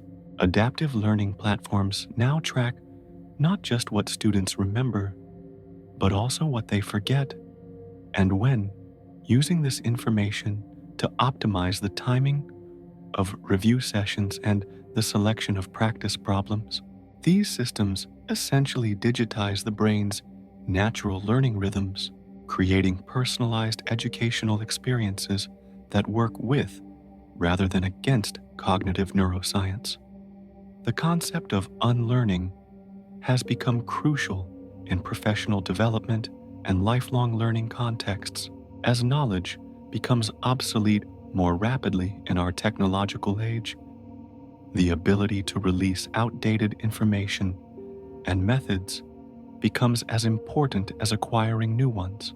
Organizations are developing training programs specifically designed to help employees unlearn counterproductive habits and obsolete practices while acquiring contemporary skills. As we drift deeper into this educational transformation, we begin to understand that the frustration students often feel when they forget material they once knew may actually indicate that effective learning is occurring. The temporary inability to access previously learned information creates conditions that, when followed by successful retrieval, lead to stronger and more flexible knowledge. There is something profoundly calming about recognizing that forgetting in educational contexts is not a sign of failure, but often evidence of cognitive processes that support deeper understanding. When students cannot immediately recall specific facts, but can reconstruct underlying principles, they are demonstrating exactly the kind of flexible knowledge that educational systems should aim to develop. The revolution in understanding learning through unlearning reminds us that education is not about filling empty vessels with information, but about engaging the sophisticated cognitive systems that naturally balance remembering and forgetting to construct meaningful understanding. Tonight, as your brain continues its natural work of consolidating important information while releasing irrelevant details, you can appreciate that these same mechanisms operating during sleep, the art of learning to unlearn, may be one of the most important skills for navigating a world where information changes rapidly, but the capacity for wisdom, the ability to know what to remember and what to forget, remains timelessly valuable. In the gentle flow of human civilization, a profound transformation has occurred in our relationship with memory and forgetting, a cultural evolution as significant as any biological adaptation. Tonight, we explore how external memory technologies, from the earliest cave paintings to modern digital devices, have fundamentally altered not just what we remember, but how we remember, and perhaps most importantly, what we choose to forget. There is something almost musical about the rhythm of this transformation. Picture, if you will, our ancestors gathered around fires, their memories serving as the sole repository of tribal knowledge, cultural wisdom, and survival information. In those ancient times, forgetting was genuinely dangerous. The loss of crucial information about seasonal patterns, medicinal plants, or territorial boundaries could mean the difference between life and death for entire communities. Memory was not just personal, but communal, and the tribal elders who could remember were literally the libraries of their people. The invention of writing marked the first great revolution in human memory, creating what researchers call cognitive offloading, the ability to transfer information from biological memory to external storage. This transformation was so profound that Plato worried it would weaken human memory capacity, making people dependent on external symbols rather than cultivating their natural powers of recollection. His concerns, recorded in the Phaedrus dialogue, represent perhaps the first documented anxiety about how technology might change human cognition.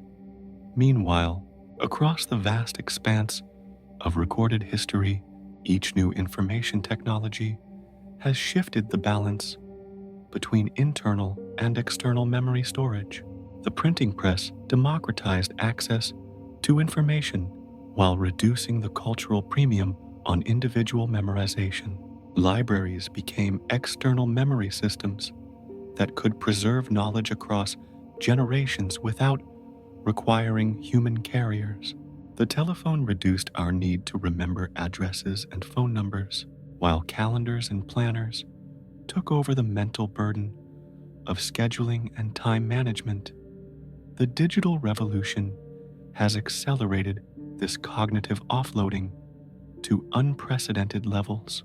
Smartphones have become external memory processes, storing not just factual information, but the intimate details of our personal lives: photographs, messages, location data, and social connections. We no longer need to remember phone numbers, addresses, or even the names of restaurants we enjoyed last month, because our devices remember for us with perfect fidelity. This transformation has created what researchers call the Google effect, or digital amnesia, the tendency to forget information that we believe will remain available through technology.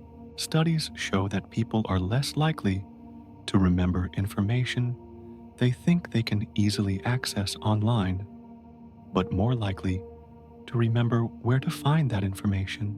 Our brains appear to be adapting to the digital environment by optimizing for information location rather than information storage.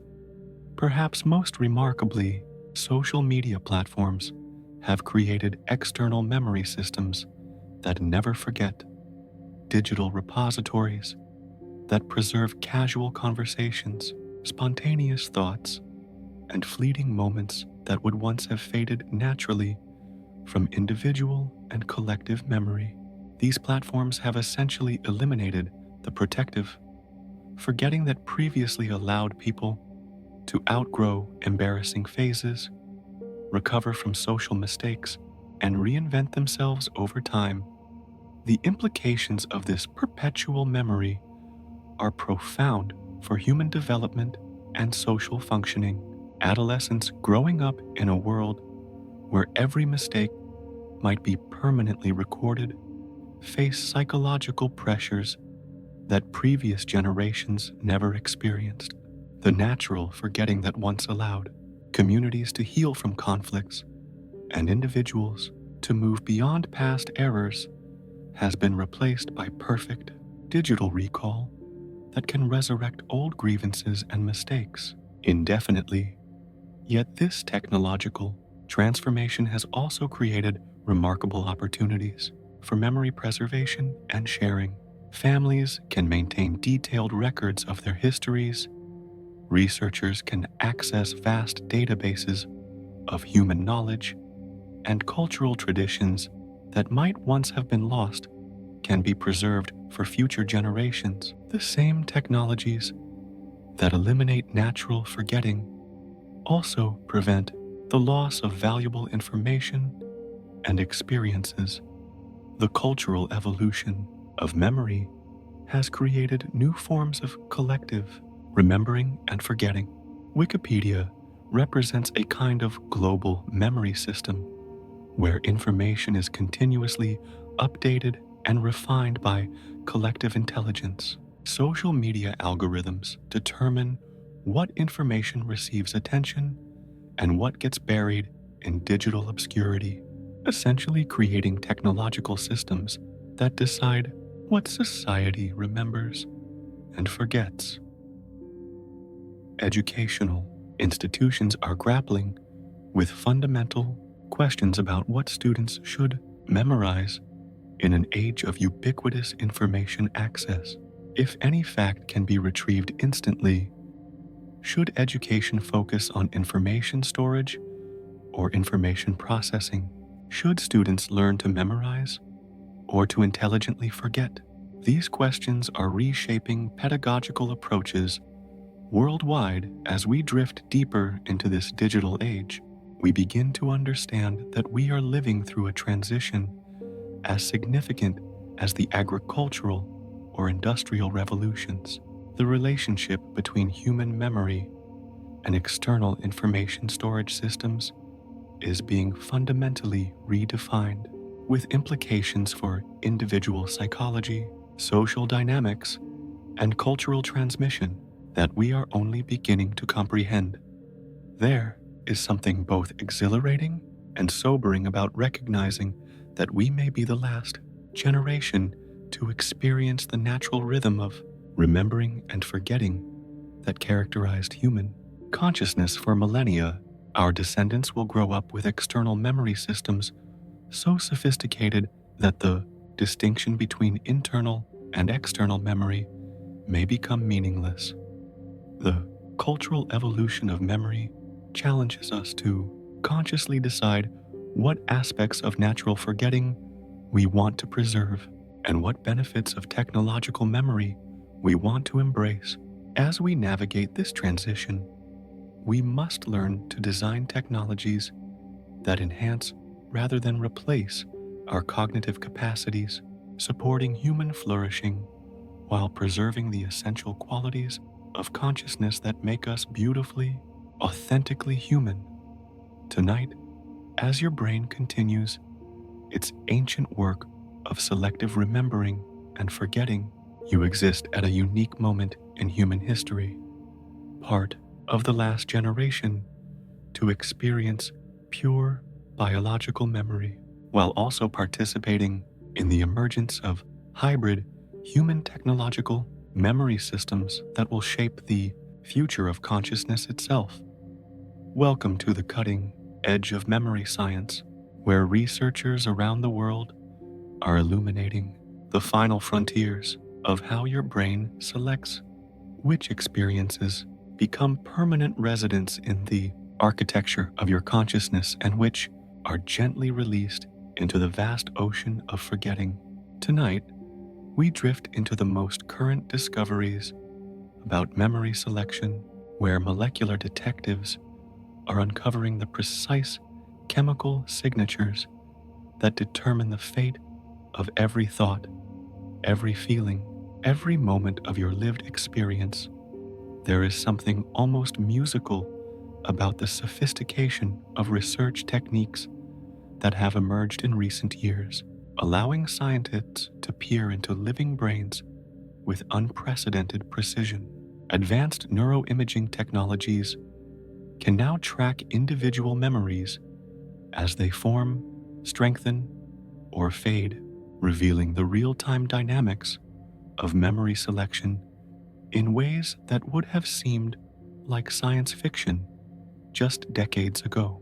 Researchers can literally watch as your hippocampus decides whether last night's dinner conversation deserves permanent storage or should be marked for deletion.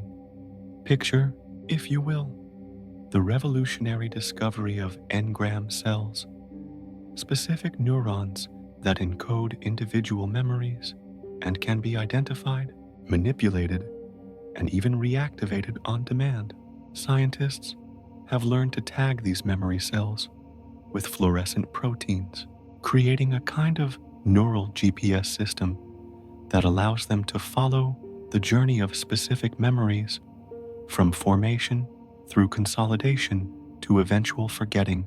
These engram cells reveal that memory selection operates at the level of individual neurons, with some cells being actively maintained while others are deliberately silenced. Meanwhile, across the vast expanse of molecular research, scientists have identified specific proteins that serve as forgetting tags, molecular markers that label memories for deletion.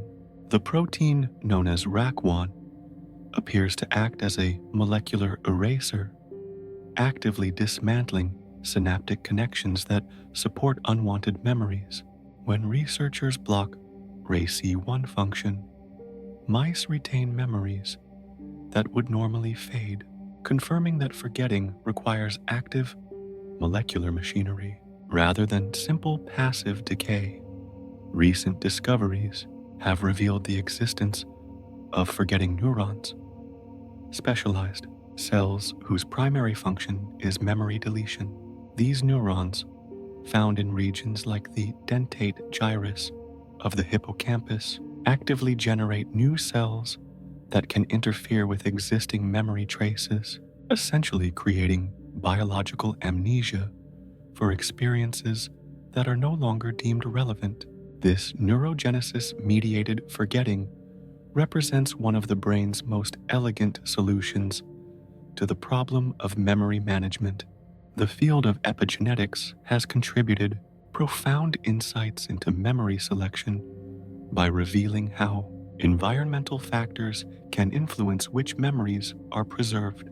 Through chemical modifications to DNA and histone proteins, stress, sleep deprivation, diet, and social experiences can all alter the epigenetic landscape of memory neurons, changing the likelihood that specific experiences will be remembered or forgotten. This suggests that memory selection is not just determined by the content of experiences, but by the biological context in which they occur. Cutting-edge research has identified the role of glial cells, long thought to be merely supportive tissue, as active participants in memory selection. Microglia, the brain's immune cells, actually prune synaptic connections based on their activity levels, serving as molecular gardeners that sculpt memory networks by removing unused connections. This glial-mediated forgetting operates continuously throughout life, providing a cellular housekeeping system that maintains neural efficiency. Scientists have discovered that memory selection occurs at multiple timescales, simultaneously, with different molecular mechanisms operating from seconds to years. Immediate forgetting involves calcium-dependent enzymes that can rapidly dismantle newly formed synapses. Intermediate forgetting relies on protein degradation pathways that eliminate memory traces over hours and days. Long-term forgetting involves structural changes in neural circuits that can reshape memory networks over months and years. The emerging field of memory metabolomics reveals how the brain's energy systems influence memory selection. Memories that are energetically expensive to maintain, those requiring frequent protein synthesis and synaptic modification, are more likely to be forgotten unless they are repeatedly reinforced or emotionally significant. This metabolic constraint provides an elegant explanation for why most memories fade while emotionally important ones persist. Research into circadian rhythms has revealed that memory selection follows daily cycles with different forgetting mechanisms being most active at specific times. The brain appears to have evolved sophisticated timing systems that coordinate memory consolidation during sleep with memory deletion during specific phases of the circadian cycle. This temporal organization ensures that forgetting occurs when it is least likely to interfere with ongoing cognitive functions. Current investigations into individual differences in memory and forgetting have identified genetic variations that influence forgetting capacity. Some people appear to be super forgetters who can more easily release traumatic memories, while others have genetic profiles associated with enhanced memory persistence. Understanding these individual differences may lead to personalized approaches to memory therapy based on genetic makeup. As we drift deeper into these current frontiers, we begin to appreciate the extraordinary sophistication of the memory selection systems operating in your brain. Every moment of forgetting that you experience represents the culmination of millions of years of evolutionary refinement implemented through molecular mechanisms of breathtaking precision and elegance. There is something profoundly calming about recognizing that the current state of memory research reveals forgetting not as a simple biological process, but as one of the most complex and sophisticated functions of the human brain. The molecular detectives working at the frontiers of neuroscience are uncovering a story of memory selection that is far more nuanced, purposeful, and beautiful than anyone could have imagined. Tonight, as these cutting-edge molecular mechanisms continue their ancient work in your brain, you can rest in the knowledge that the field of memory science continues to reveal new depths of wisdom in your brain's capacity for selective remembering and forgetting, promising future insights that will deepen our appreciation for this most fundamental aspect of human consciousness. In the gentle twilight of our scientific understanding, despite all the remarkable discoveries about memory and forgetting, profound mysteries remain that continue to whisper questions into the ears of researchers worldwide. Tonight, we explore the beautiful enigmas that still surround the most intimate processes of human consciousness. Those puzzling aspects of memory selection that remind us how much wonder remains in the landscape of the mind. There is something almost poetic about the persistence of certain memories across the vast expanse of a human lifetime, while others vanish like morning mist. Consider the mystery of why you can vividly recall the exact pattern of sunlight on a childhood wall during a moment of no apparent significance, while forgetting conversations from last week that seemed important at the time. This selectivity operates according to principles that neuroscience has only begun to comprehend, suggesting layers of memory selection that extend far deeper than current theories can explain. Picture, if you will, the profound puzzle of emotional memory's remarkable resistance to forgetting. Traumatic experiences can retain their vivid intensity for decades, surfacing with startling clarity, even when every effort has been made to forget them. Meanwhile, equally intense positive emotions may fade more readily, leaving behind only pale shadows of their original power. This asymmetry between positive and negative emotional memory challenges our understanding of how the brain evaluates the relative importance of different experiences. The enigma of childhood amnesia represents another frontier of mystery. Why do the first few years of life, which are crucial for brain development and learning, leave so few accessible memories? Theories abound, from the immaturity of the hippocampus to the rapid neural changes of early development, but none fully explain why the period of most intense learning and emotional bonding is also the period most subject to forgetting. This paradox suggests that the relationship between memory formation and memory accessibility is far more complex than we understand. Meanwhile, across the vast territory of memory research, scientists grapple with what they call the reminiscence bump, the tendency for people to remember a disproportionate number of experiences from their teens and early 20s compared to other life periods. Why should this particular window of time be so resistant to forgetting?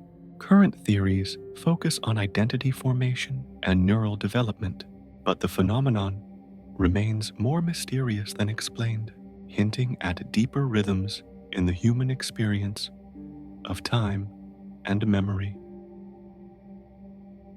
The mystery of flashbulb memories presents another fascinating puzzle. Why do certain public events, natural disasters, historical moments, personal crises, create memories that feel photographically precise, yet often contain significant errors when checked against objective records?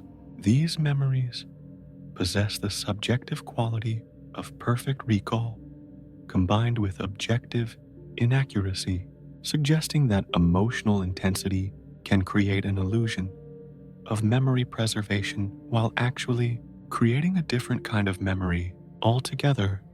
Research has revealed the puzzling phenomenon of cryptomnesia, the appearance of memories that seem to be recalled from the distant past, but may actually be recent constructions. People sometimes remember events that never occurred or recall fictional narratives as personal experiences. This suggests that memory and imagination share neural pathways in ways that can make fabrication indistinguishable from recollection, raising profound questions about the nature of remembered experience. The selective forgetting of dreams presents another enduring mystery. Most dreams vanish within minutes of waking, yet some persist for years with remarkable clarity. What determines which nocturnal narratives deserve preservation while others are immediately discarded? The brain appears to employ different criteria for dream memory than for waking memory, suggesting separate systems with distinct purposes that remain largely mysterious. Perhaps most intriguingly, scientists have observed what they call motivated forgetting that appears to operate below the threshold of consciousness. People seem capable of forgetting information that threatens their psychological well-being or contradicts their beliefs. But the mechanisms underlying this protective amnesia remain largely unexplored. This suggests the existence of unconscious memory selection systems that evaluate information not just for factual importance, but for psychological compatibility. The phenomenon of state-dependent memory reveals another layer of mystery. Why information learned in specific contexts is often forgotten when those contexts change. The same person who can fluently speak a language in their country of origin may struggle to access that linguistic knowledge in a different cultural setting. This context sensitivity suggests that memory and forgetting are more intimately connected to environmental and psychological states than conventional theories acknowledge. Recent discoveries about the role of sleep in memory processing have raised new questions about the relationship between consciousness and memory selection. Different sleep stages seem to promote different types of forgetting, but the rules governing this nocturnal editing process remain largely mysterious. Why should unconscious states be so crucial for determining what conscious minds will remember?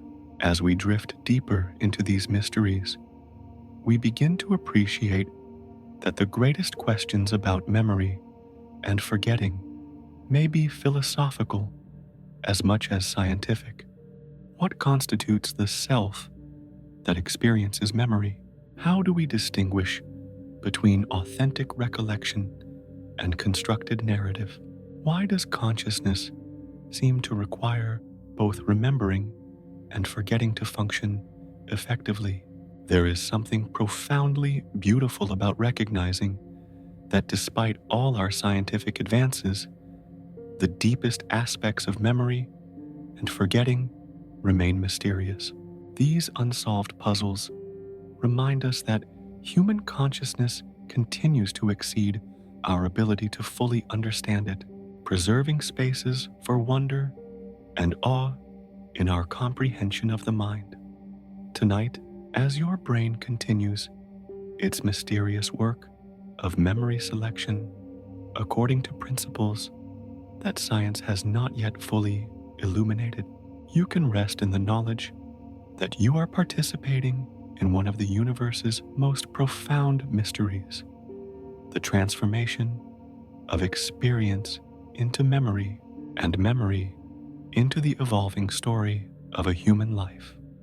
The great mysteries remaining in memory research assure us that consciousness will continue to surprise us, revealing new depths of complexity and beauty that will keep scientists wondering for generations to come.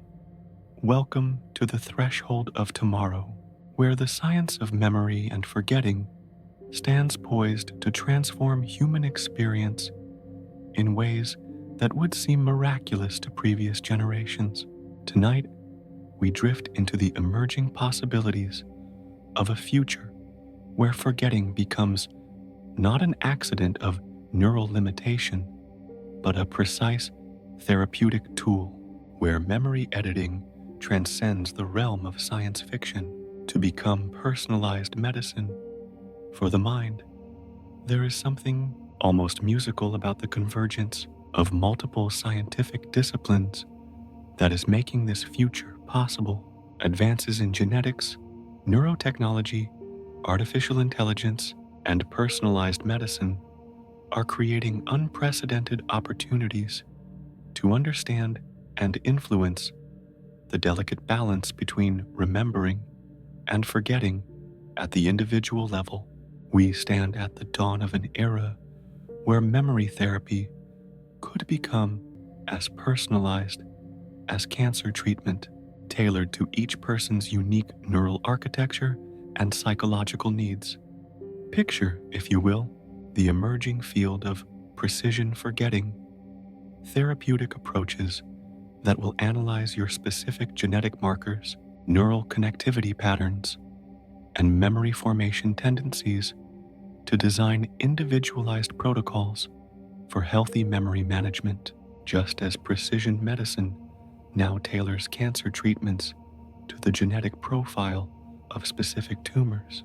Future memory therapy will customize forgetting interventions to the molecular signatures of particular memories and the unique characteristics of individual brains. Pharmacological research is developing increasingly sophisticated memory modulators, medications that can strengthen or weaken specific types of memories without affecting others. Future drugs may be able to target traumatic memories while preserving positive recollections, or enhance learning capacity while improving the forgetting of irrelevant information. These precision medications will work at the molecular level, influencing specific neurotransmitter systems and protein synthesis pathways involved in memory selection.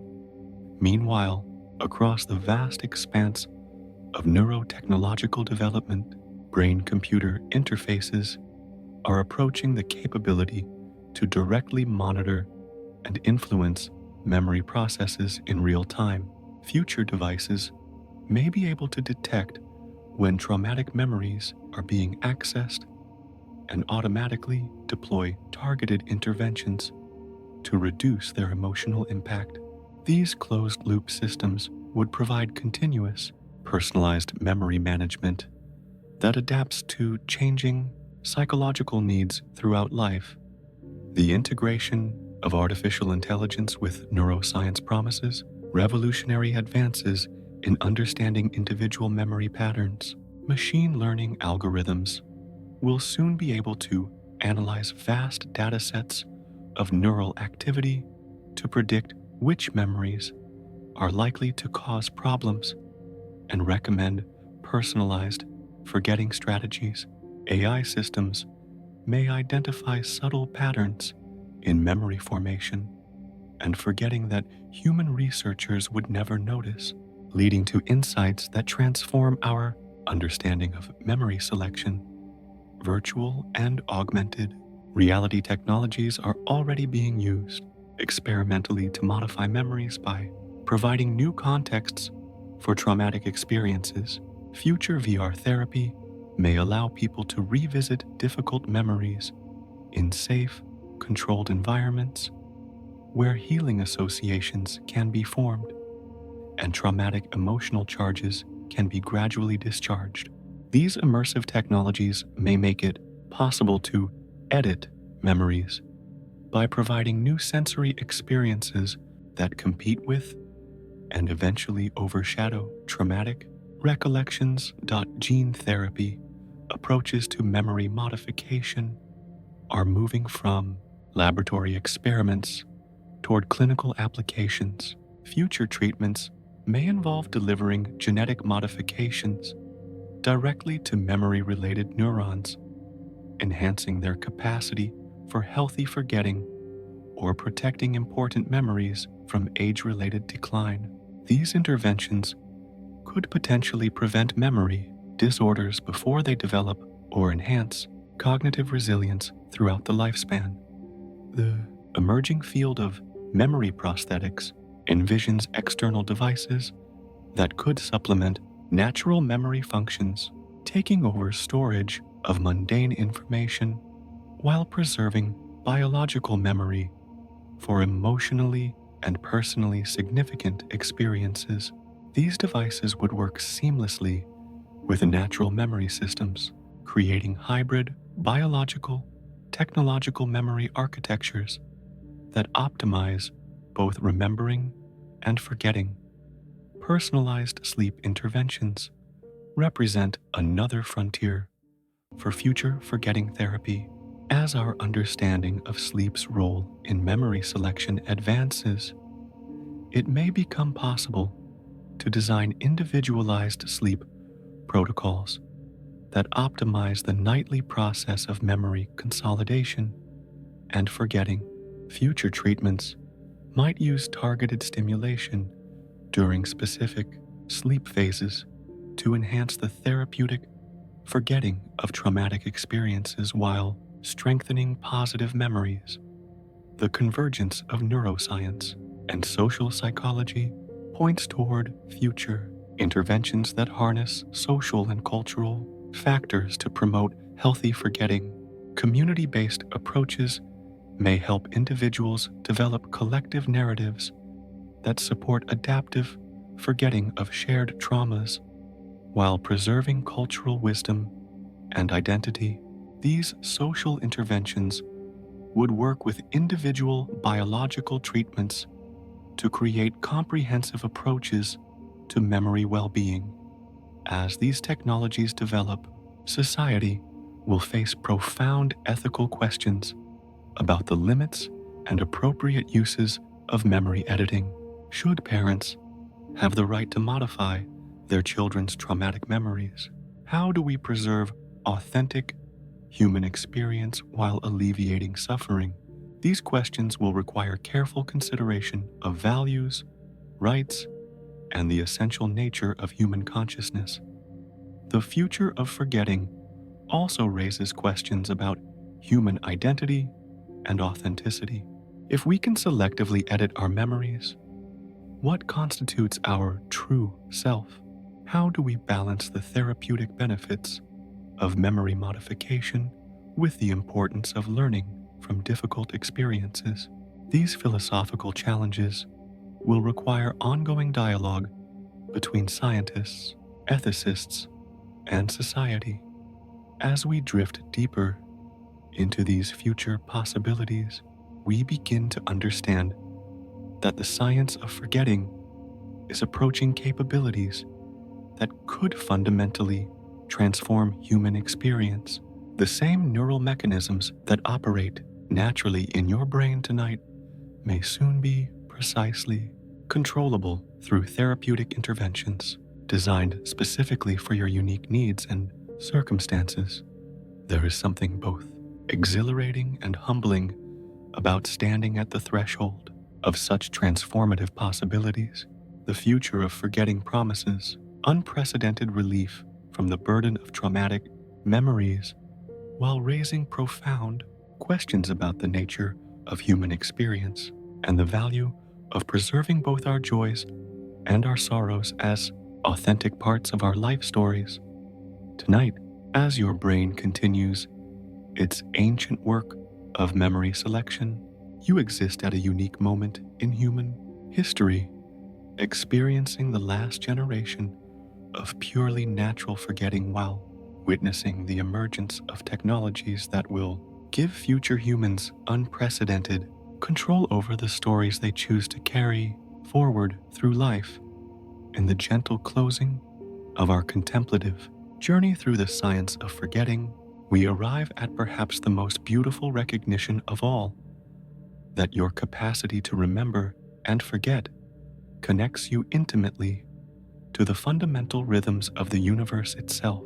Tonight, we drift into this final reflection on how the delicate balance between holding and releasing that occurs in your mind echoes the cosmic processes that shape stars, seasons, and the eternal flow of existence itself. There is something profoundly musical about recognizing that forgetting is not unique to biological consciousness, but appears to be woven into the very fabric of reality. Consider how the universe itself demonstrates selective memory, preserving certain patterns of matter and energy while allowing others to dissolve back into the cosmic substrate. Stars forget their hydrogen as they transmute it into heavier elements, yet retain the gravitational memories that hold galaxies together across billions of years. The cosmos appears to operate according to principles of conservation and release that mirror the memory processes occurring in your sleeping brain tonight. Picture, if you will, the remarkable parallel between your brain's nightly memory, consolidation, and the universe's own rhythms of creation and dissolution. Just as your hippocampus reviews the day's experiences and selects which deserve permanent storage, cosmic processes continuously sort matter and energy, creating complexity in some regions while allowing entropy to simplify others. The same fundamental forces that govern stellar evolution, the balance between structure and dissolution, between holding form and releasing into chaos, also govern the neural networks where your memories reside. The seasons themselves demonstrate the cosmic wisdom of cyclical forgetting. Winter allows landscapes to forget the particular arrangements of summer, releasing the specific patterns of leaves and flowers, while preserving the deeper patterns encoded in roots and seeds. This seasonal amnesia creates space for spring's renewal, suggesting that forgetting is not loss, but preparation for rebirth. Your brain's capacity for selective forgetting operates according to similar principles, clearing away the accumulated details of daily experience to make room for tomorrow's growth and adaptation. Meanwhile, across the vast expanse of geological time, the Earth demonstrates memory and forgetting on scales that dwarf human experience. Mountain ranges rise and erode, ocean floors spread and subduct, and continents drift across the surface like slow-motion memories being continuously rewritten by tectonic forces. Yet beneath this constant forgetting, deeper patterns persist. The fundamental laws of physics, the basic chemistry of elements, the gravitational relationships that hold celestial bodies in their eternal dance. This cosmic perspective illuminates the profound wisdom of your brain's forgetting systems. You are not separate from the universe's processes, but deeply embedded within them. The proteins that dismantle unused synapses while you sleep are made from the same carbon forged in ancient supernovas. The neural networks that select your memories operate according to the same principles of energy conservation that govern the formation of galaxies and the evolution of stars. The recognition that you are a temporary pattern of matter and energy that has learned to remember and forget places your personal experience within a cosmic context of breathtaking beauty. Your memories are not possessions that you own, but flowing patterns of organization that arise from the same creative forces that shape nebulae and nurture the growth of forests. The stories you remember and the experiences you forget are part of the universe's own process of learning about itself through the countless perspectives of conscious beings. Perhaps most beautifully, your capacity to choose which memories to nurture and which to release represents a remarkable form of conscious participation in cosmic creativity. While stars and planets follow the unconscious laws of physics, you possess the extraordinary ability to consciously influence the patterns that persist and those that dissolve in the neural substrate of your consciousness. This makes you a collaborative artist working with the universe to craft the ongoing story of existence itself. The inevitability of forgetting connects you to the universal principle that all forms are temporary, all patterns eventually dissolve, and all structures return to the creative potential from which they arose. Yet this is not a cause for sadness, but for profound appreciation. Your capacity to forget ensures that you remain fluid, adaptable, and open to new experience, rather than becoming rigid accumulations of past moments that can no longer respond to the creative possibilities of the present. Your dreams, those nightly narratives that help process memories and then largely fade by morning, connect you to the cosmos's own dreamlike quality. The way reality appears to emerge from quantum possibilities, like images forming and dissolving in some vast universal dream. The forgetting of most dreams mirrors the way most quantum possibilities collapse into actuality and then fade back into the field of infinite potential. As we drift into this cosmic understanding, we begin to appreciate that your personal experience of memory and forgetting is not separate from the universe, but is one of the ways the universe experiences memory and forgetting through you.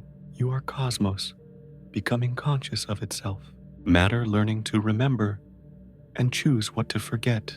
The universe developing the capacity to edit its own story. Through the miracle of awareness, there is something infinitely calming about recognizing that your forgetting is not a personal failure, but a cosmic function, not a limitation, but a liberation, not a loss, but a participation in the eternal creativity that flows through all existence. Tonight, as you surrender to sleep and allow your brain's memory selection processes to continue their ancient work, you are participating in the same cosmic dance of creation and dissolution that shapes supernovas and seasons, that allows old forms to pass away so that new ones can be born. In this final recognition, forgetting reveals itself not as the enemy of memory, but as its most intimate partner in the cosmic dance that allows consciousness to remain forever fresh, forever capable of wonder, forever able to participate in the universe's ongoing process of learning to know itself through the countless, beautiful, temporary patterns of awareness that we call human lives. You are the cosmos dreaming, remembering and forgetting itself into ever new forms of beauty and meaning. Rest now in this cosmic embrace, knowing that your memories and your forgetting alike are sacred expressions of the universe's creative love.